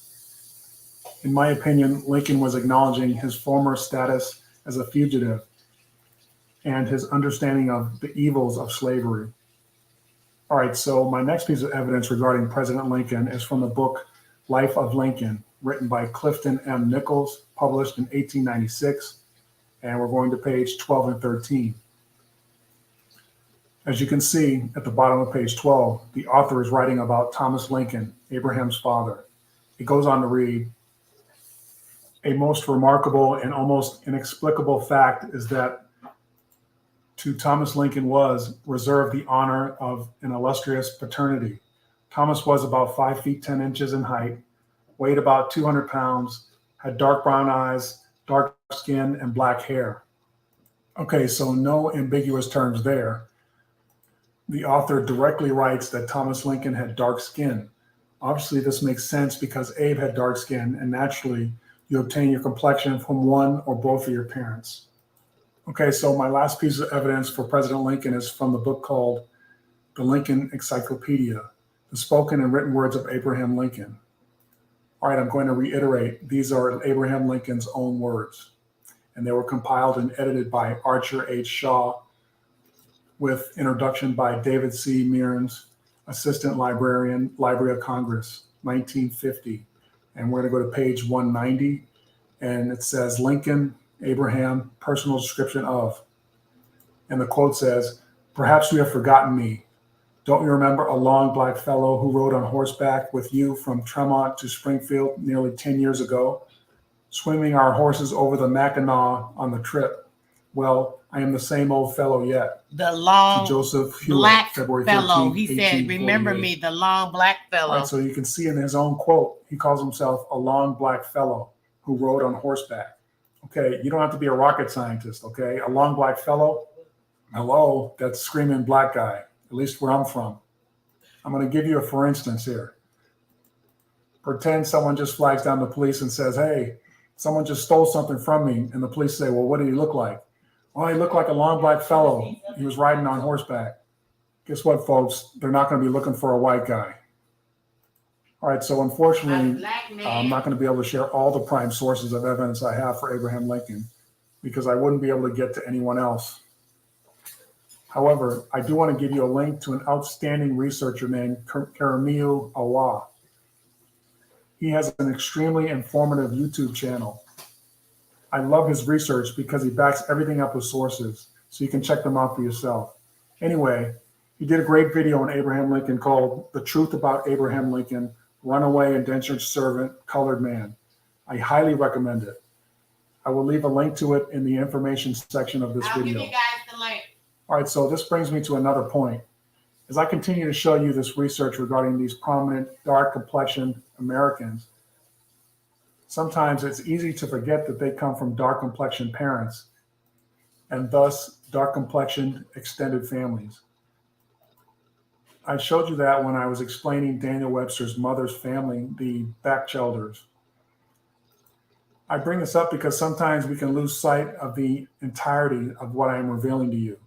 In other words, there were thousands of these Black Europeans immigrating to America for hundreds of years. What changed were the laws and the power brokers in America. What also changed was how we were educated, no longer teaching the truth, but a white supremacist-based history and agenda. This, in my opinion, started in the latter half of the 1800s, several years after the Civil War, and went into high gear when Woodrow Wilson became president. He, along with all the lost cause revisionists across the country, we can see how this came to fruition just by looking at the United States' current Trump administration. Currently, we have some congressmen, senators, and administration staffers who will do the president's bidding regardless of the moral and ethical implications. They will purport his lies with no guilt whatsoever. Trump has used his executive power to reverse and institute hundreds of policies. This is what I believe happened during the Wilson administration, except he had 2 terms to accomplish his agenda. 2 of the most glaring policy changes occurred when Wilson resegregated the entire federal government and also ordered the firing of many Black employees nationwide. The second glaring policy change was the introduction into the American educational system of his version of history contained in a 7-volume series that was eventually instituted nationwide in some form or fashion. What this also says to me is that Wilson had control of the National Archives, the Smithsonian, the Library of Congress, the National Park Service, etc. This means he controlled a vast majority of our historical documents, books, paintings, photos, scientific finds, etc. I hope you are beginning to see where I'm going with this. Sorry, guys, I stepped away for a minute. This is why I believe the paintings, photos, etc. don't match the written words. Anyway, I will try to tackle these areas in future videos. Peace. All right, so from here forward, I'm going to speed up because I know this is turning into a very long video. The issue is there's just so much to show, or should I say reveal. All right, so here's a quote from a famous American poet, Walt Whitman. And this is sourced from a book called Walt Whitman, A Biography by Milton Meltzer, published in 1915. All right, so we're going to go on to page 92, and it goes on to say, on his way to Washington to be inaugurated, Lincoln stopped in New York to stay overnight at the Astor House, opposite City Hall Park. He stepped out of the horse-drawn carriage to stretch his arms and legs. As he looked out over the huge crowd of 30 to 40,000 people, there was an unbroken silence. Walt said he had a great view of Mr. Lincoln. His perfect composure and coolness, his unusual and uncouth height, of complete black, stovepipe hat pushed back on the head, dark, seamed and wrinkled yet uncanny-looking face, black, bushy head of hair, disproportionately long neck, and his hands held behind him as he stood observing the people. He looked with curiosity upon the immense sea of faces, and the sea of faces returned the look with similar curiosity. All right, so that same quote from Walt Whitman appears in another book by Leon Bezleget, and I probably pronounced that wrong. Anyway, the book is called Walt Whitman, The Man and His Work, and we're going to page 197 of that book. As you can see, Walt Whitman describes Lincoln as having a dark brown complexion with a black curly head of hair. Okay, wait a minute. Lincoln's dark complexion is obviously common knowledge at this time in history.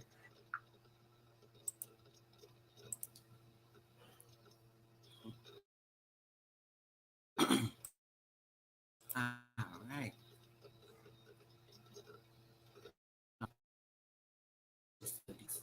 We were on a radio, so I wanted to. I didn't want to have the YouTube up. You know how the YouTube, you guys notice I didn't, it didn't cut out or act stupid or anything. It's because I didn't have the YouTube. Oh, I know when I do the show, I cannot have the YouTube playing. Published in 1950. Period. All right, so we're going to go on to page 92. So, and it goes on to say, now, the way to Washington to be inaugurated, Lincoln stopped in New York to stay overnight at the Astor House, opposite City Hall Park. He stepped out of the horse-drawn carriage to stretch his arms and legs. As he looked out over the huge crowd of 30 to 40,000 people, there was an silence. Walt said he had a great view of Mr. Lincoln.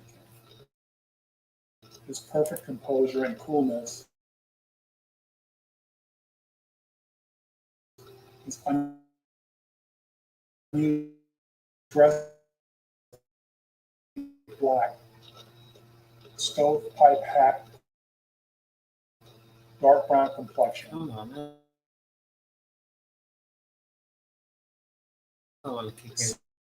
Seamed and wrinkled, yet uncanny-looking face. Black turned, bushy hair, similar curiosity, disproportionately long. All right, so that same quote from Walt Whitman appears in another book by Leon Bezleget, and I probably pronounced that wrong. Anyway, the book is called Walt Whitman, The Man and His Work, and we're going to page 197 of that book, with a black curly head of hair. Okay, wait a minute.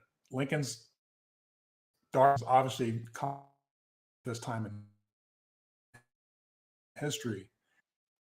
And generally, we hear that his hair is black, but rarely do we hear about the texture of his hair being curly. Do you see the discrepancy here? Take a look at the pictures I have here of Lincoln. What hair texture does he obviously have in these photos? It's definitely not bushy. It's definitely not curly. However, it is black, but that's the only thing. So Walt Whitman being a poet, in my mind, would mean that he would be very observant and descriptive in order to write and express himself, right? I don't think he's someone that would misperceive the president's hair texture or his complexion for that matter. In his quote about Lincoln, it says he studied and noted Lincoln, describing him in great detail. All right, so next I have Vice President Hannibal Hamlin, and he missed being president by 5 weeks. Most history students know that Abraham Lincoln's vice president was Andrew Johnson, who became president when Lincoln was assassinated.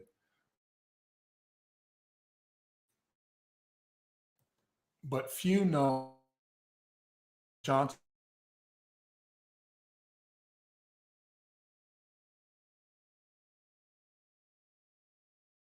5 weeks.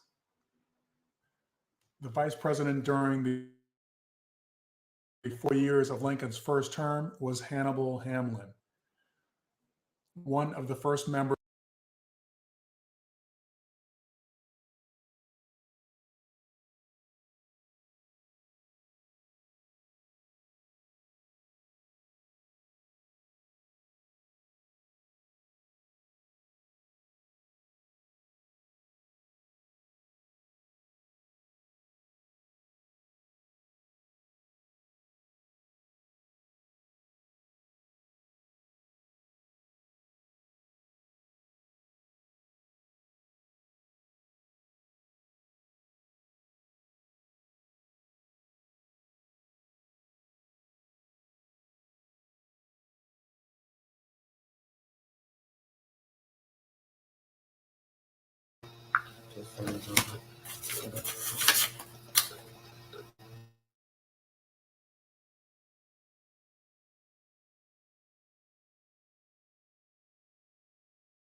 a ticket in 1864 in favor of Johnson, who would bring more votes to the difficult re-election campaign.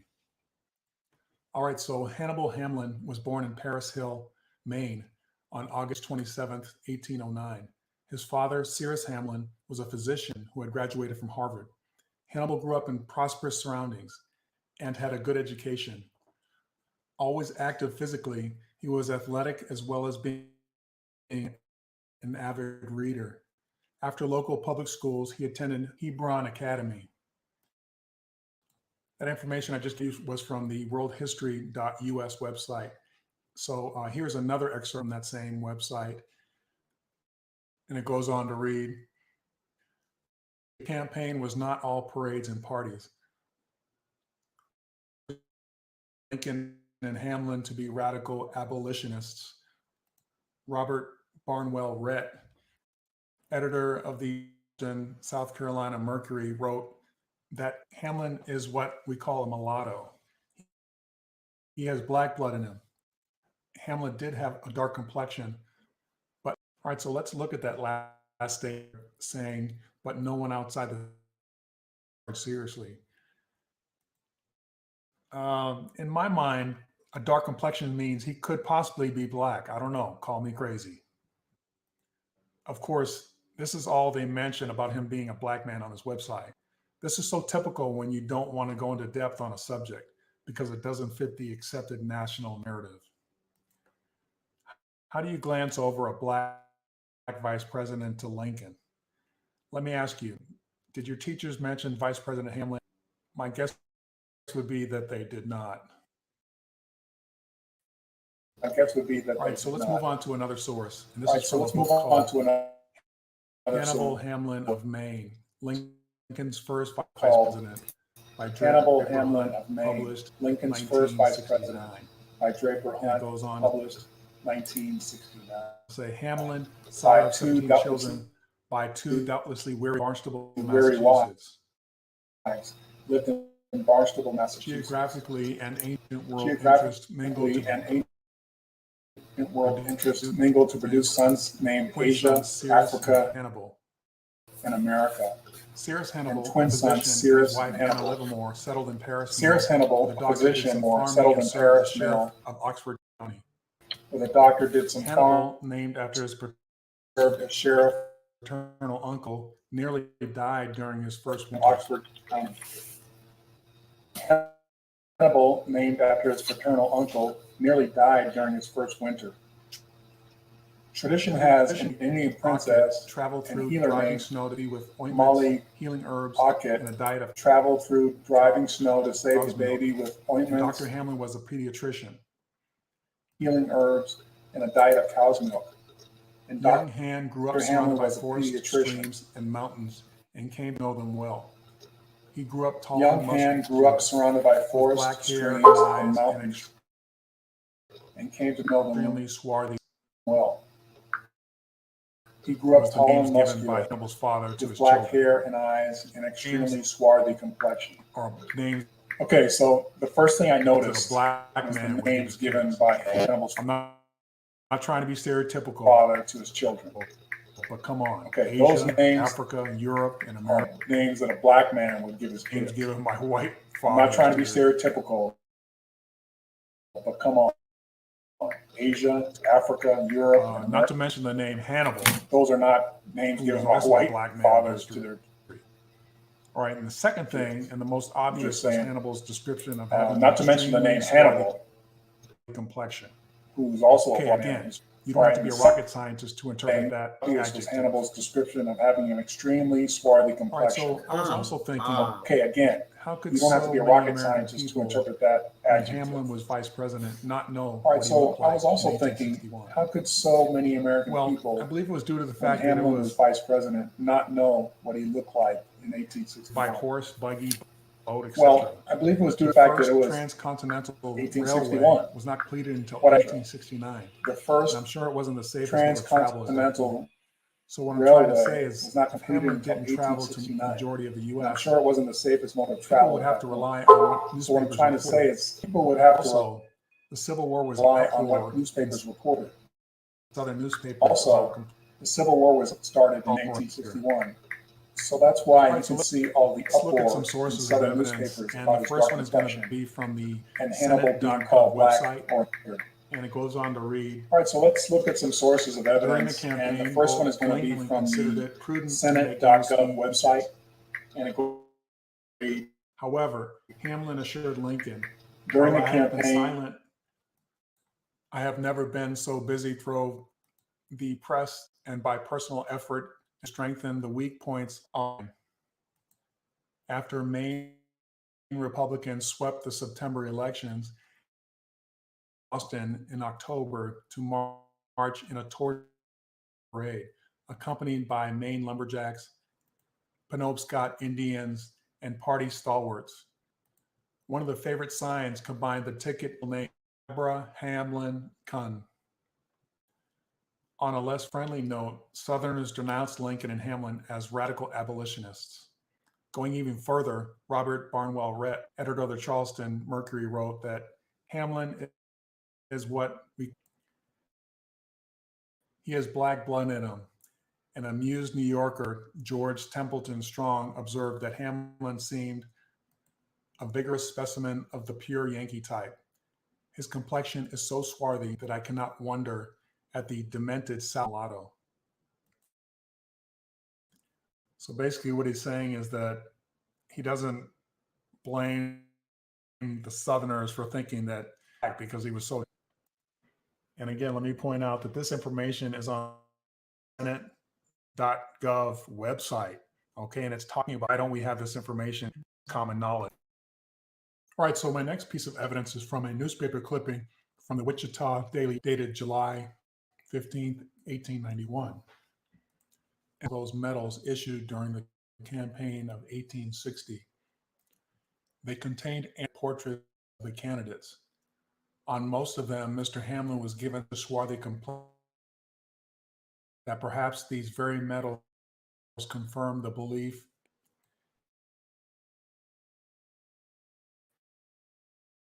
his parents was a mulatto and named in honor of the great Carthaginian to blazon his African descent before the world. At all events, thousands of people in the South actually believed that Lincoln and were the Republican candidates. Okay, so here's my thing. If these medals or these little type portraits of the candidates were being given out during the campaign of 1860, was very swarthy. The reason being is that his complexion actually was swarthy, so it makes sense. And you can see that through the evidence that I've given you and will give you in the next few minutes. What it does tell me is that there was a lot of misinformation going around back then, and this was right around the Civil War, so that's understandable. What's funny and ironic is that this misinformation is what I'm talking about with this whole subject, okay? And this misinformation that I'm talking about has been going on for a long time, which is why I blame the Wilson administration for all this misinformation. All right, so let's move on to another one source. This one is from the University Oakleaf Lincoln Collection, Lily. And what we're looking at right now is a compilation of essays come out for the library in 92. All right, so first from page 40, reviews on slavery and other sensitive. Both men were considered radicals. They were opposed in the election of 1860 by three other sets of candidates. Together, these candidates received over 1 million more votes than Lincoln and Hamlin together. But their opponents' votes were divided between three sets of candidates.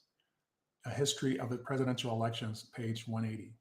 During the election, a rumor was spread that Hamlin had African blood due part to his swarthy complexion. The Dictionary of American Biography, page 197. Given the times, that may have had an adverse effect on Hamlin's candidate 53. And it says, looking again at Lincoln's coffin, Hamlin could have remembered how he felt about slavery. It was the stand against the extension of slavery that made him resign from the Senate and leave the Democratic Party. Weisenberg, 36. Hamlin told a crowd in Boston, There is in this struggle but a single issue: liberty against slavery. It is no longer be extended over the whole North. Weisenberg 36. Hamlin felt his position on slavery was important. I was urging him, Hamlin was holding back. I desired to arm the blacks and to issue the Emancipation Proclamation. But Lincoln refused to budge. Weisenberg 41. Hamlin would have also remembered the cruel mudslinging during the campaign. Called him Parker 96. And from Hamlin publicly of being a man with colored blood. Barsman 105. It was true that Hamlin had a dark complexion, but he was not black. It goes on further to say that it was said that the reason no one killed President Lincoln was because they were afraid of Hamlin becoming president. Barsman 104. However, others felt that Hamlin was better fit to be president than Lincoln. Barsman 104. All right, so I'm going to take issue with that. It was true Hamlin had a dark complexion, but he was not black. All right, so we've read that not only did he have a dark complexion, he was extremely swarthy. So it's not a reach, except to say that it really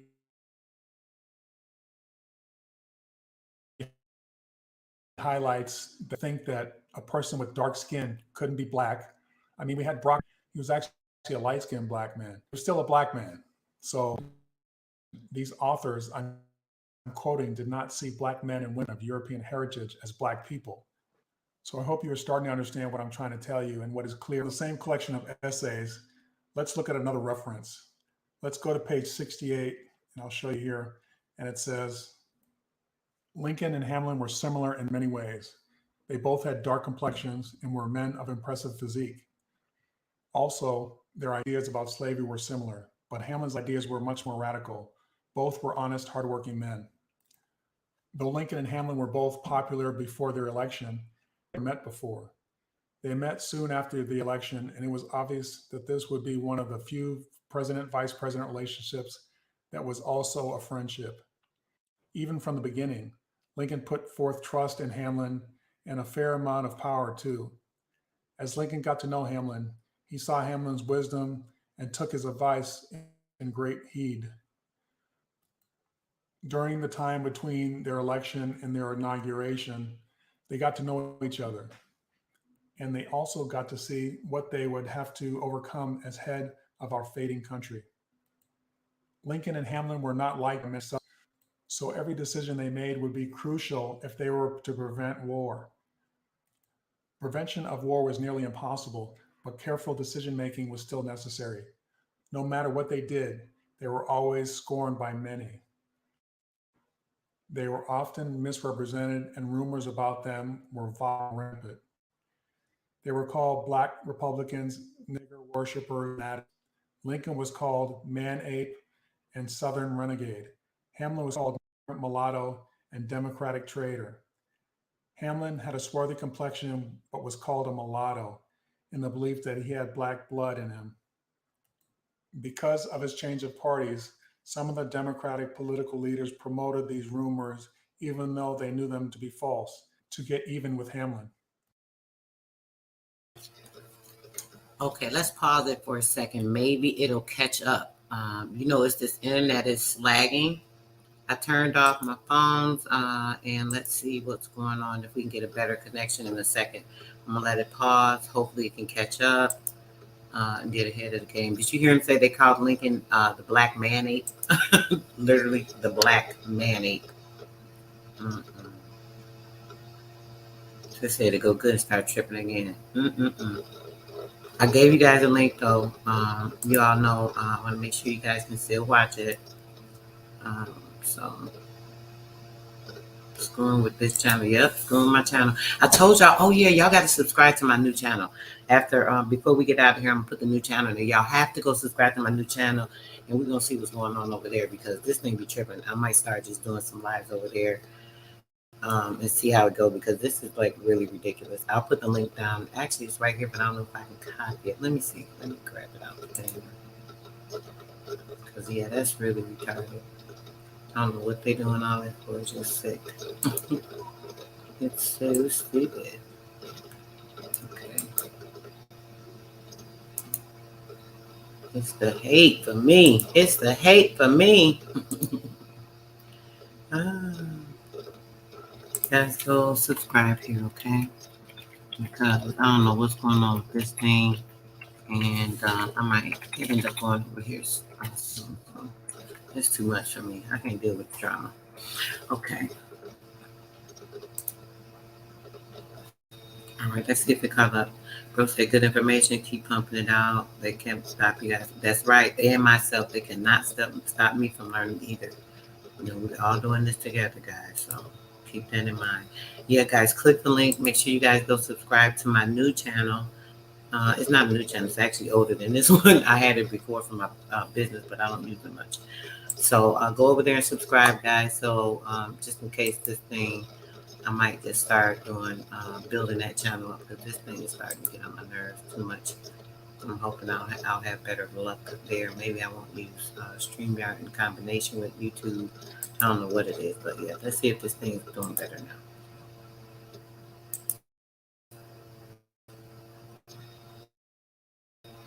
Let's see.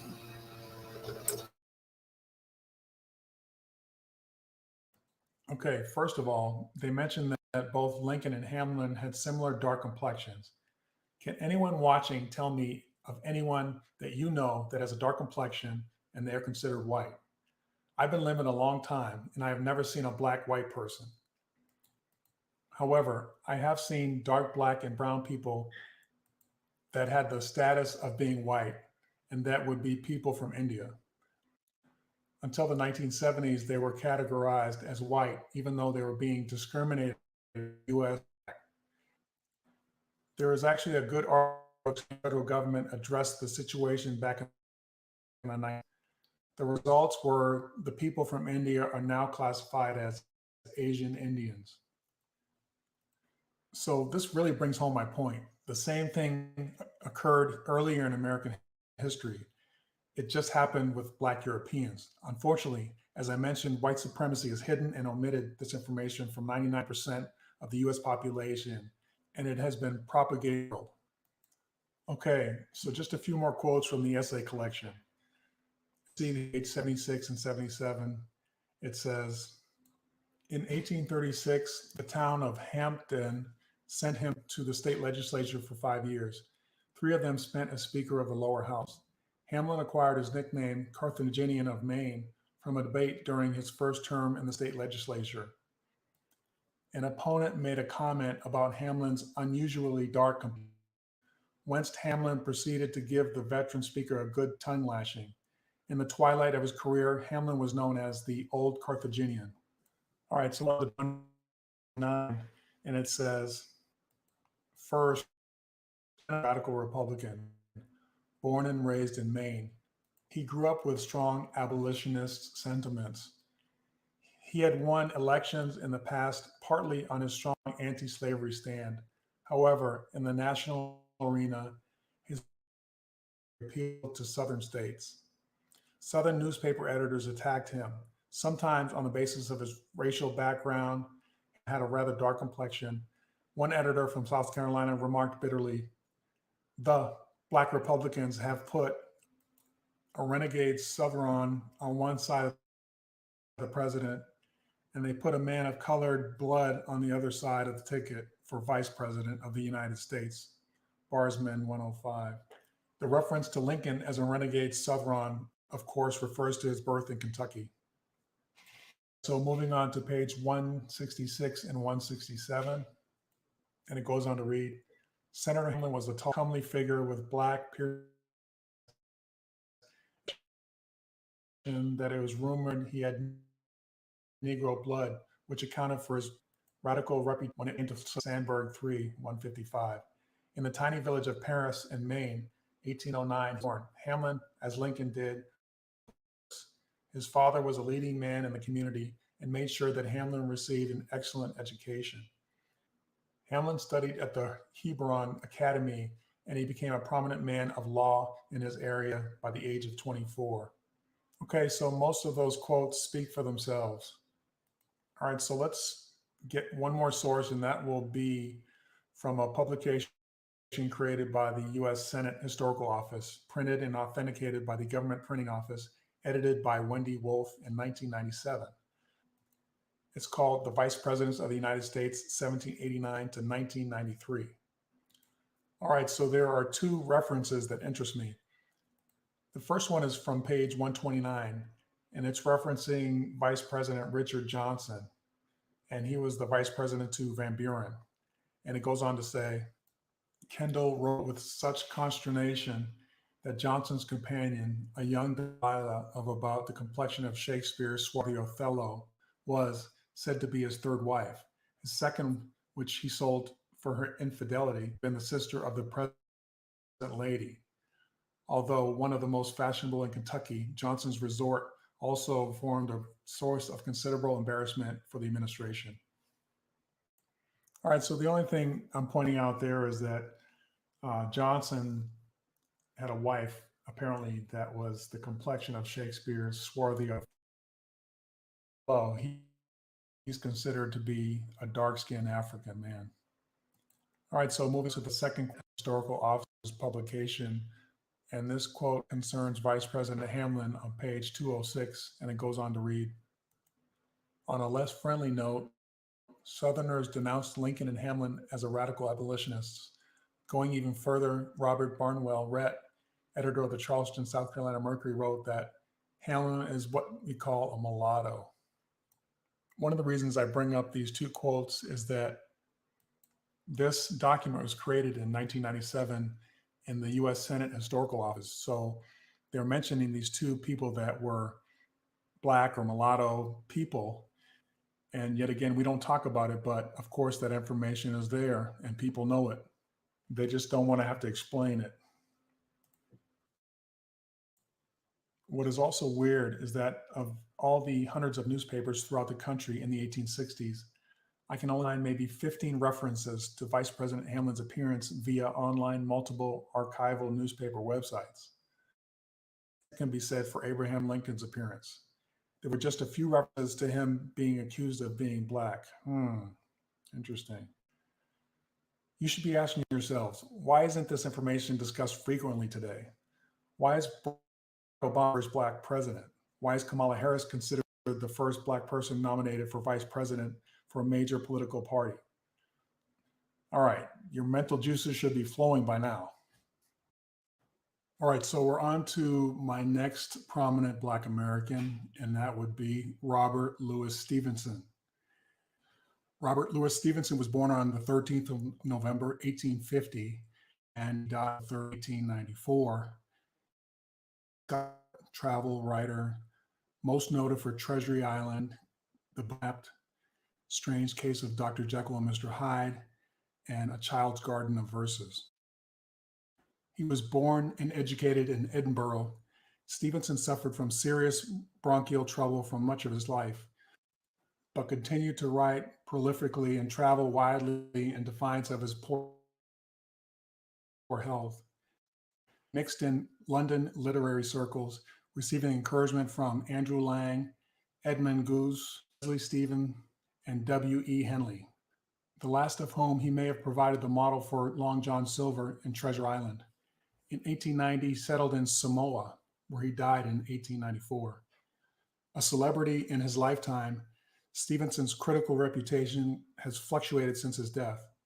Though today his works are held in general acclaim, he is currently ranked as the 26th most translated author in the world. As I mentioned before, Stevenson was born in Edinburgh, Scotland, to Thomas Stevenson, a leading engineer, and his wife, Margaret Isabel, born Balfour. He was christened Robert Louis Balfour Stevenson. At the age of 18, he changed the spelling of Louis, L-E-W-I-S, to Louis, L-O-U-I-S, and dropped the Balfour in 1873. All right, so I've given you some background on Robert Louis Stevenson. Now I'd like to talk a little bit about some of the references I'd like to bring your attention to. and why I believe that he is a black man. All right, so this reference comes from the Invisible Heroes manuscript written by Roy H. Williams and is a collection of more than 100 biographical stories. All right, 36 story, and that is the biography of Sam Longhorn A. Mark Twain. And what it says here is Clemens is introducing his daughter to Robert Louis Stevenson.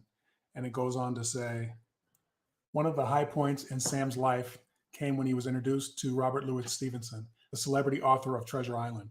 In a letter home to young Susie, Papa Sam described him thusly. He was mostly scantily furnished with flesh. His clothes seemed to fall into hollows as if there might be nothing but for a sculptor's statue. His long face and lank hair and dark complexion and musing and melancholy expression seemed to fit these details just and harmoniously. And altogether, if it seemed especially planned to gather the rays of your observation and focalize them upon Stevenson's special distinction and commanding feature, his splendid eyes. They burned with a smoldering rich fire under the penthouse of his eyebrows. All right, so as we can all see, Mr. Clemens, aka Mark Twain, described Stevenson as having a dark complexion. All right, so my next reference from a book called Robert Louis Stevenson in California by Catherine D. Osborne, written in 1911. And we're going to go to pages 36 and 37. All right, so you can see there on page 36 at the bottom, it says, he was tall and thin naturally and emaciated by illness. His hair was light. All right, moving on to page 37, it continues, brown in neck. His complexion olive, but rich tint, for he never lost his color even in sickness. Red, his manners and gestures were like those of Latin people. All right, so she describes his complexion as being olive, but rich tinted. I don't know if you guys have seen an olive, but I've seen them, and they're brown and black. And of course, if a person has a brown complexion, they're not going to lose their color even if they're sick. All right, so I want you to take a look at a picture that Google has for Mr. Stevenson. Does he remotely have a dark or olive complexion? I think not. And yes, I know you can hear the sarcasm in my voice as this video goes on, but it's really frustrating to read one thing and see another. The other thing that is very frustrating for me and that I've alluded to, you have all this collection of historically important people that many of us have learned about in school, but no mention of their appearance as it pertains to their complexion. I mean, this is like a big deal to me. I don't see how it's just glanced over and not talked about, and I've told you why I believe that is. All right, so getting back to Louis Stevenson, and my last reference for him is from the Project Gutenberg ebook of the life of Mrs. Robert Louis Stevenson by Nellie Vandergrift Sanchez, 1920. All right, so going on to page 13 of that ebook, it says, my hair was braided in front and my everyday gingham sunbonnet sewn to my hair, done in the vain hope of keeping off sunburn, for I was dark, like my mother, and my complexion was the despair of her life. Beauty of the fair blonde type was in vogue then, so that I was quite out of fashion. It was thought that if one was dark, one had a wicked temper. In reality, Fanny, with a clear olive skin, her bright black eyes, her perfectly regular features, and mass curling dark hair, was the prettiest in the family. But the dictates of fashion are imperious. So her mother put lotions on her face, and her grandmother washed it with strong soap, saying, she is that color by nature. God made her ugly.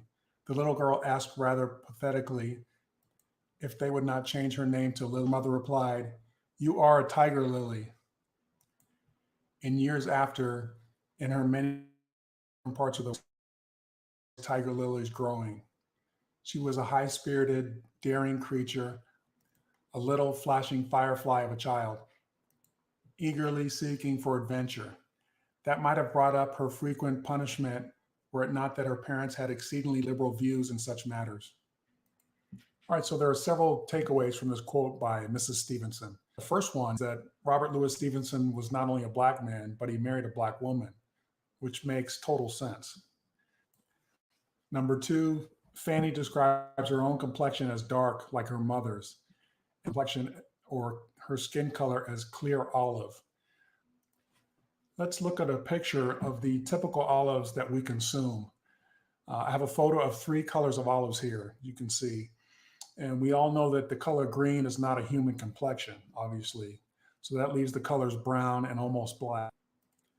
All right, so takeaway number 3, her mother being ashamed of both her own and her daughter's skin color is very sad. But I understand, because white supremacy can make you feel like you don't belong and you have no worth. Her mother put lotions on her face and washed her with strong soaps, hoping to lighten her skin. You know, self-loathing is very common in communities of darker complexion people, and it's truly sad.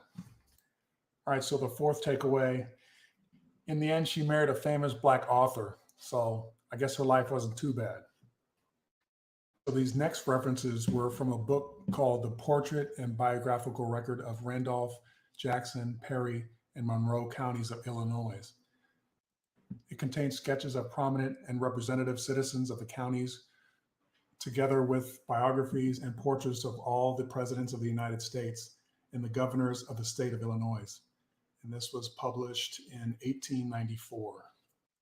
All right, so this reference I'm going to give you right now is just as a comparison to the other ones that I'm going to give you.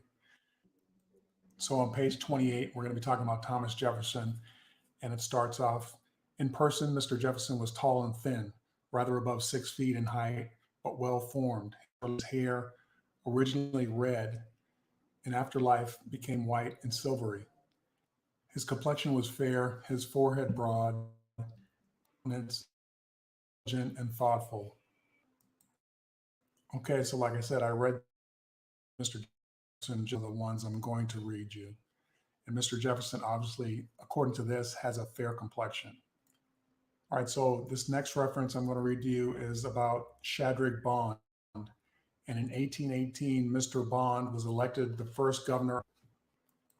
All right, so moving on to page 114, right there at the bottom, you can see it says Mr. Bond was of a benevolent and convivial disposition, a man of shrewd observation and clear appreciation of events. His person was erect, standing 6 feet in height, and after middle life became portly, weighing 200 pounds. His features were strongly masculine, complexion dark, hair jet, and eyes hazel. Was a favorite with the ladies. He died on April 11th, 1830, in peace and contentment. So you can see that Mr. Bond is described as having a dark complexion with jet hair. Now, jet, if you look that up, that means black. All right, so let's move on to the next reference, and that would be Duncan. All right, so he was governor of Illinois from 1834 through 1838. And moving on to page 132, it says, Governor Duncan was a man of rather limited education, but with naturally fine ability. He profited greatly by his publicists and gathered a store of knowledge regarding public affairs which served him a ready purpose. He possessed a clear judgment, decision, confidence in himself, and courage to carry out his convictions of right. In his deportment, he was well adapted to gain the admiration of the people. His intercourse with them was both affable and dignified. His portrait of the governor's mansion, from which the accompanying was made, represents him as having a swarthy complexion, bones, broad forehead, piercing black eyes, and straight black hair. Now here I include a picture from the book of Governor Duncan, and I definitely don't see a swarthy complexion. And I guarantee you, if I went to the governor's mansion or wherever they had this portrait today, he's definitely not going to have a swarthy complexion. And again, what's that old saying? Something is rotten in the state of Denmark. All right, so moving on to the next governor of Illinois, and that would be Thomas Ford. and he was the Illinois from 1842 to 1846. And we're moving on to page 140. And it says, Mr. Ford had not the brass of the ordinary politician, nor that impetuosity which characterizes a political leader. He cared little for money and hardly enough for a decent support. Small, slender, sharp features, a pointed, aquiline nose having a decent twist to one side and a small mouth. All right, so you can see the picture I have here of Mr. Ford that they have in the book. And again, no dark complexion. And that's why I contrasted Thomas Jefferson in the same book. And as you can see a picture of him. And of course, he has a fair complexion. So where is the actual contrast in complexion? Anyway, let's move on to my next reference, and that would be William M. Bissell, Illinois from 1857 to 1860. And as you can see here on page 151. All right, so it says, in stature, he was somewhat tall and slender, and with a straight military bearing, he presented a distinguished appearance. His complexion was dark, his head well poised, though his address pleasant and manner a devoted husband and kind parent. He was twice married, the first time to Miss James, moving on to page 152, and it continues, of Monroe County, by whom he had 2 children, both daughters. She died soon after the year 1840, and Mr. B married for his second wife a daughter of Elias K. Kane, previously a United States Senator from this state.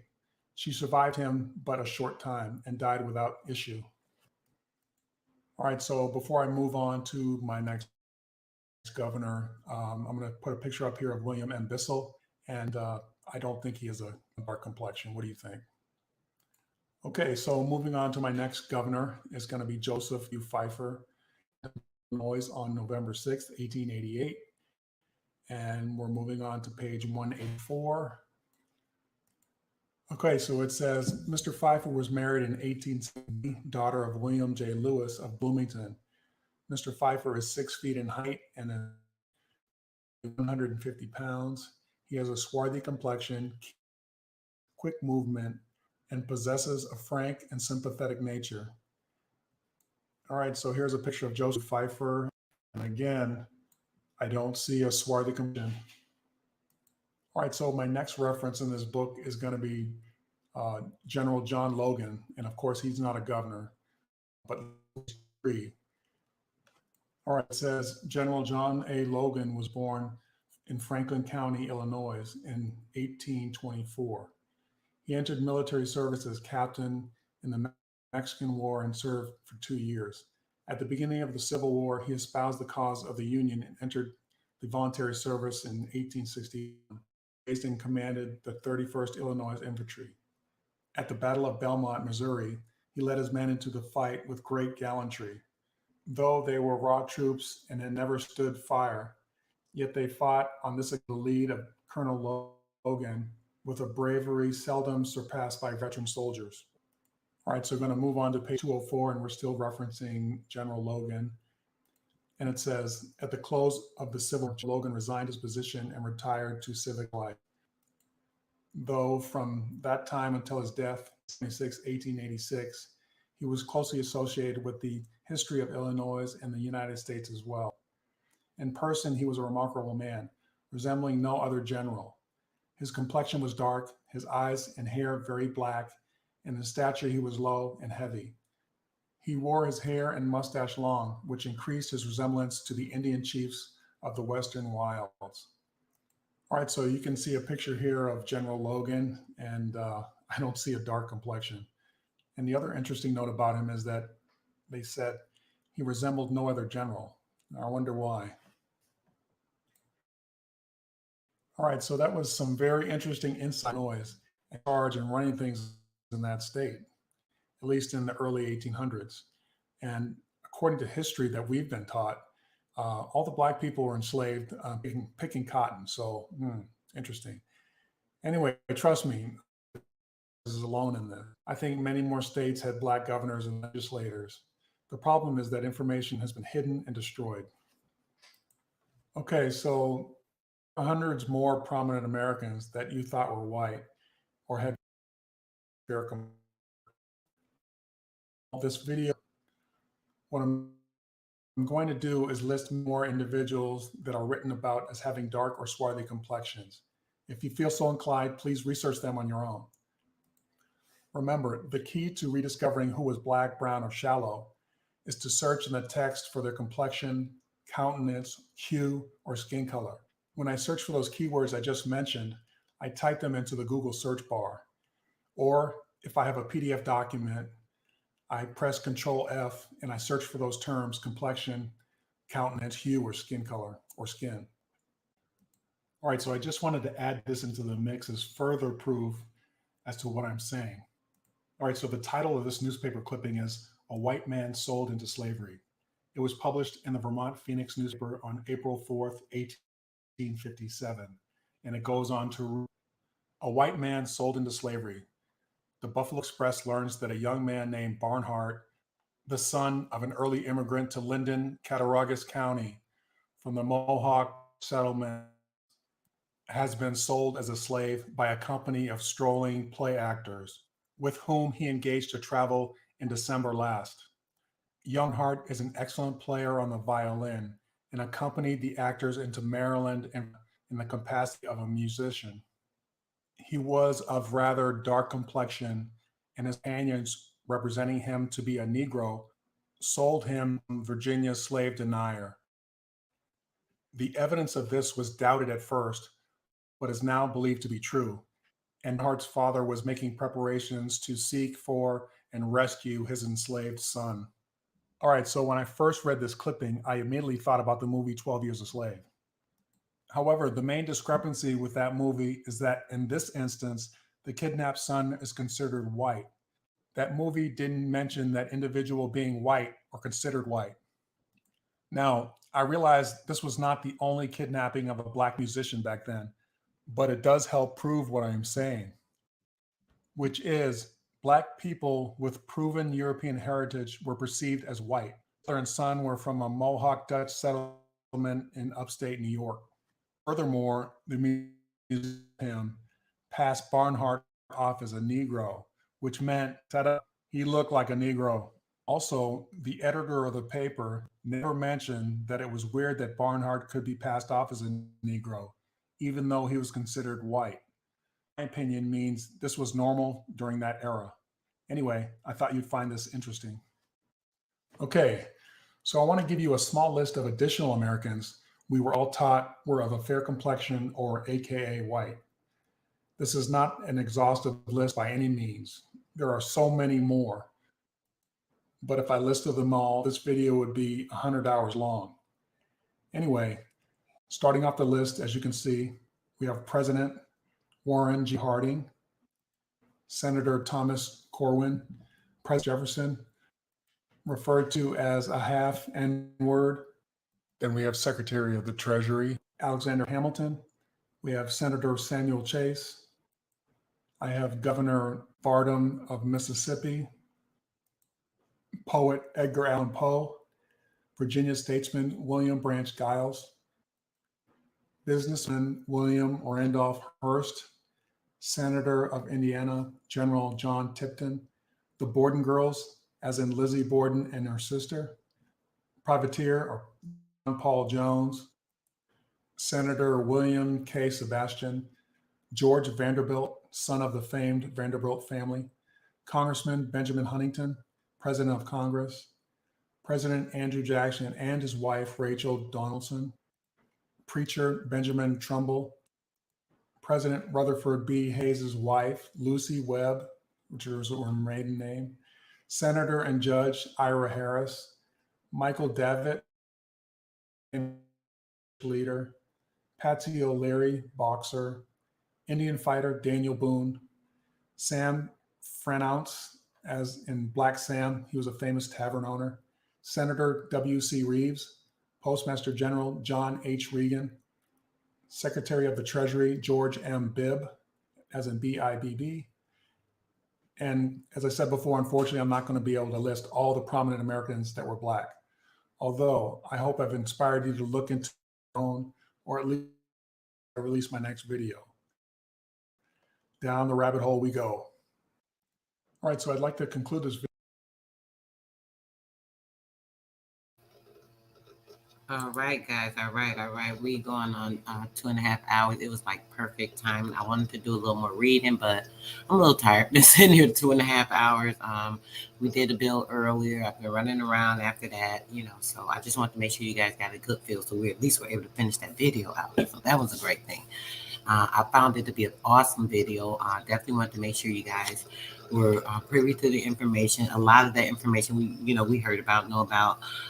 Some of it we didn't. At least I didn't. Some of those people I was kind of confirmed in my mind, but just based off of the information we know and the things that have transpired, the excavation, the changing over of things. But in the same sense, we can't just assume things. So I hadn't found certain facts on certain people.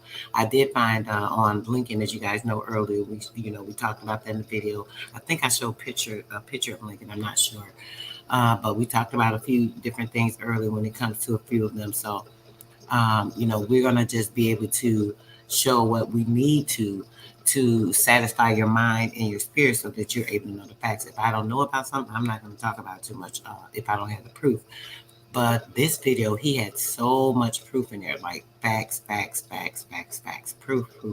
He showed you the link, told you where to go, what to look up. He even showed you, hey, this is the best way to search for certain things. If you look for it, that was like an awesome video. So I love that video.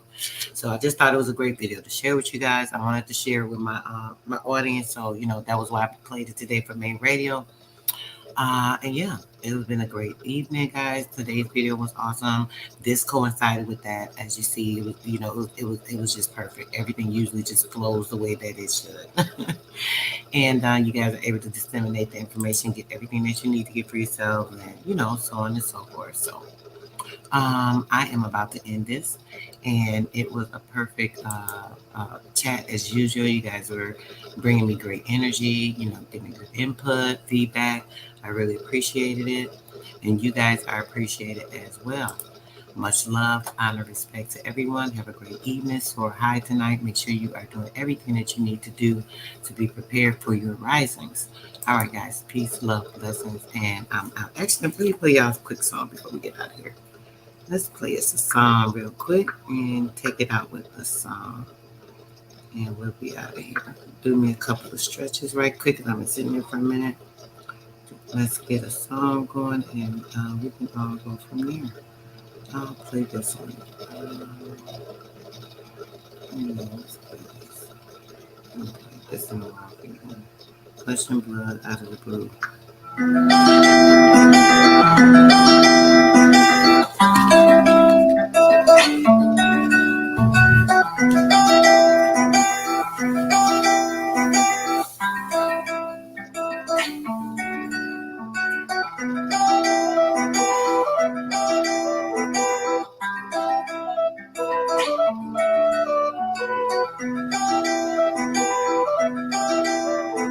Depot on the beat.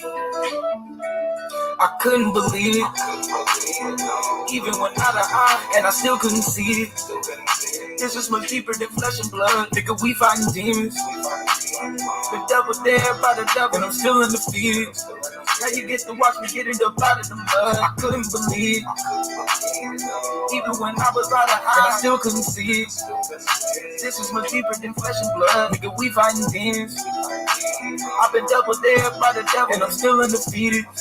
Hey, I get to watch me get it up out of the mud. Now y'all get to see me without a fun. Everything that I do gon' be out of love. And I'm tired of these trials and these tribulations. And I'm sick of my name always getting drugged. But no, I ain't budge. All of this money and you not pursuing it. All of this time you don't know what to do with it. Counterproductive and counterintuitive. Why you be acting like you already new to it? Straight from the gutter, boy, we getting sewer. As soon as we get it, you know we gon' move it. With all of this money I made from the block, get out the game and invest it in stocks. Bought me a whip, get the rest of it up. When you saving on no stuff and it messes them up. We gonna be fine, but we stay on our grind. All of my niggas is stepping it up and they foot on our neck and no letting it up. We love with the plan, believe in the battle. My son is a scientist, he's splitting atoms. Need us more geniuses, I know we got him. My son is a scientist, he's splitting atoms, dropping jewels. Capital Hill and I'm bringing them houses, the path to the motion. Nobody follows. I couldn't believe it. Even when not an eye, and I still couldn't see it. Still couldn't see it. This is much deeper than flesh and blood. Nigga, we fighting demons. We fighting demons. By the devil, and I'm still undefeated. I'm still undefeated. To watch me get it up out of the mud. I couldn't believe. Even when I was out of eye, I still couldn't see it. Still couldn't see it. This is much deeper than flesh and blood. Nigga, we fighting demons. We fighting demons. I've been double there by the devil, and I'm still undefeated. Still undefeated. Always undefeated. What? What? Huh?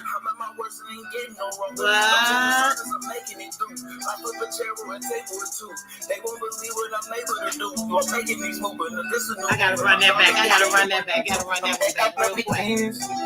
Gotta run that back. Run that back. And I'm still undefeated. Still Y'all undefeated. get to see me without a mud. Everything that I do won't be out of love. And I'm tired of these trials and these tribulations. And I'm sick of my name while we getting drugged. But no, I ain't budge. All of this money and you not pursuing it. All of this time you don't know what to do with it. Counterproductive and counterintuitive. Why you be acting like you already knew to it? Straight from the gutter, boy, we getting sewer. As soon as we get it, you know we gon' move it. With all of this money I made from the block, get out the game and invest it in stock. Buy me a whip, get the rest of it up. When you saving no stuff and it messes them up. When we'll be fine, but we stay on our grind. All of my niggas is stepping it up and they foot on our neck and no letting it up. We love with the plan, believe in the battle. My son is a scientist, he's putting out us. Need us more geniuses, I know we got him. I know what's in us, I'm bringing it out. I know ain't perfect, I'm making them out on Capitol Hill and I'm bringing them out the path to the motion. Nobody follows. I couldn't believe it. Spit blue, spit blue, spit blue. Even when not an eye, and I still couldn't see it. This is much deeper than flesh and blood. Nigga, we fighting demons. We fighting demons. The devil's there by the devil, and I'm still undefeated. Still undefeated. They can't defeat this. I couldn't believe. Even when I was out of eye, I still couldn't see it. This is much deeper than Fire. Let me drop that for y'all real quick. I gotta drop that track. Blue just like he did his thing on that track. That's like my favorite track he got. You go to link for that, y'all. If y'all want to check that out, y'all can go to check that out. He's on YouTube, and that is like one of my favorite songs by Blue. And yeah, we out of here, guys. Thanks so much, guys. Yeah, and if fire sis, there you go right there. Y'all can hit that up. Y'all go like that. Go like his song. That song is fire for real. I love that song. He's spitting in there. Especially that part when he be like, my son splitting atoms. I can't remember how it go, but man, that part right there hit hard. Peace, love, blessings, and all, guys. Make sure you guys have a great evening. As I said, once again, I'm definitely out now. I just wanted to share that last little vibe with you guys. And I will be with you guys in the morning.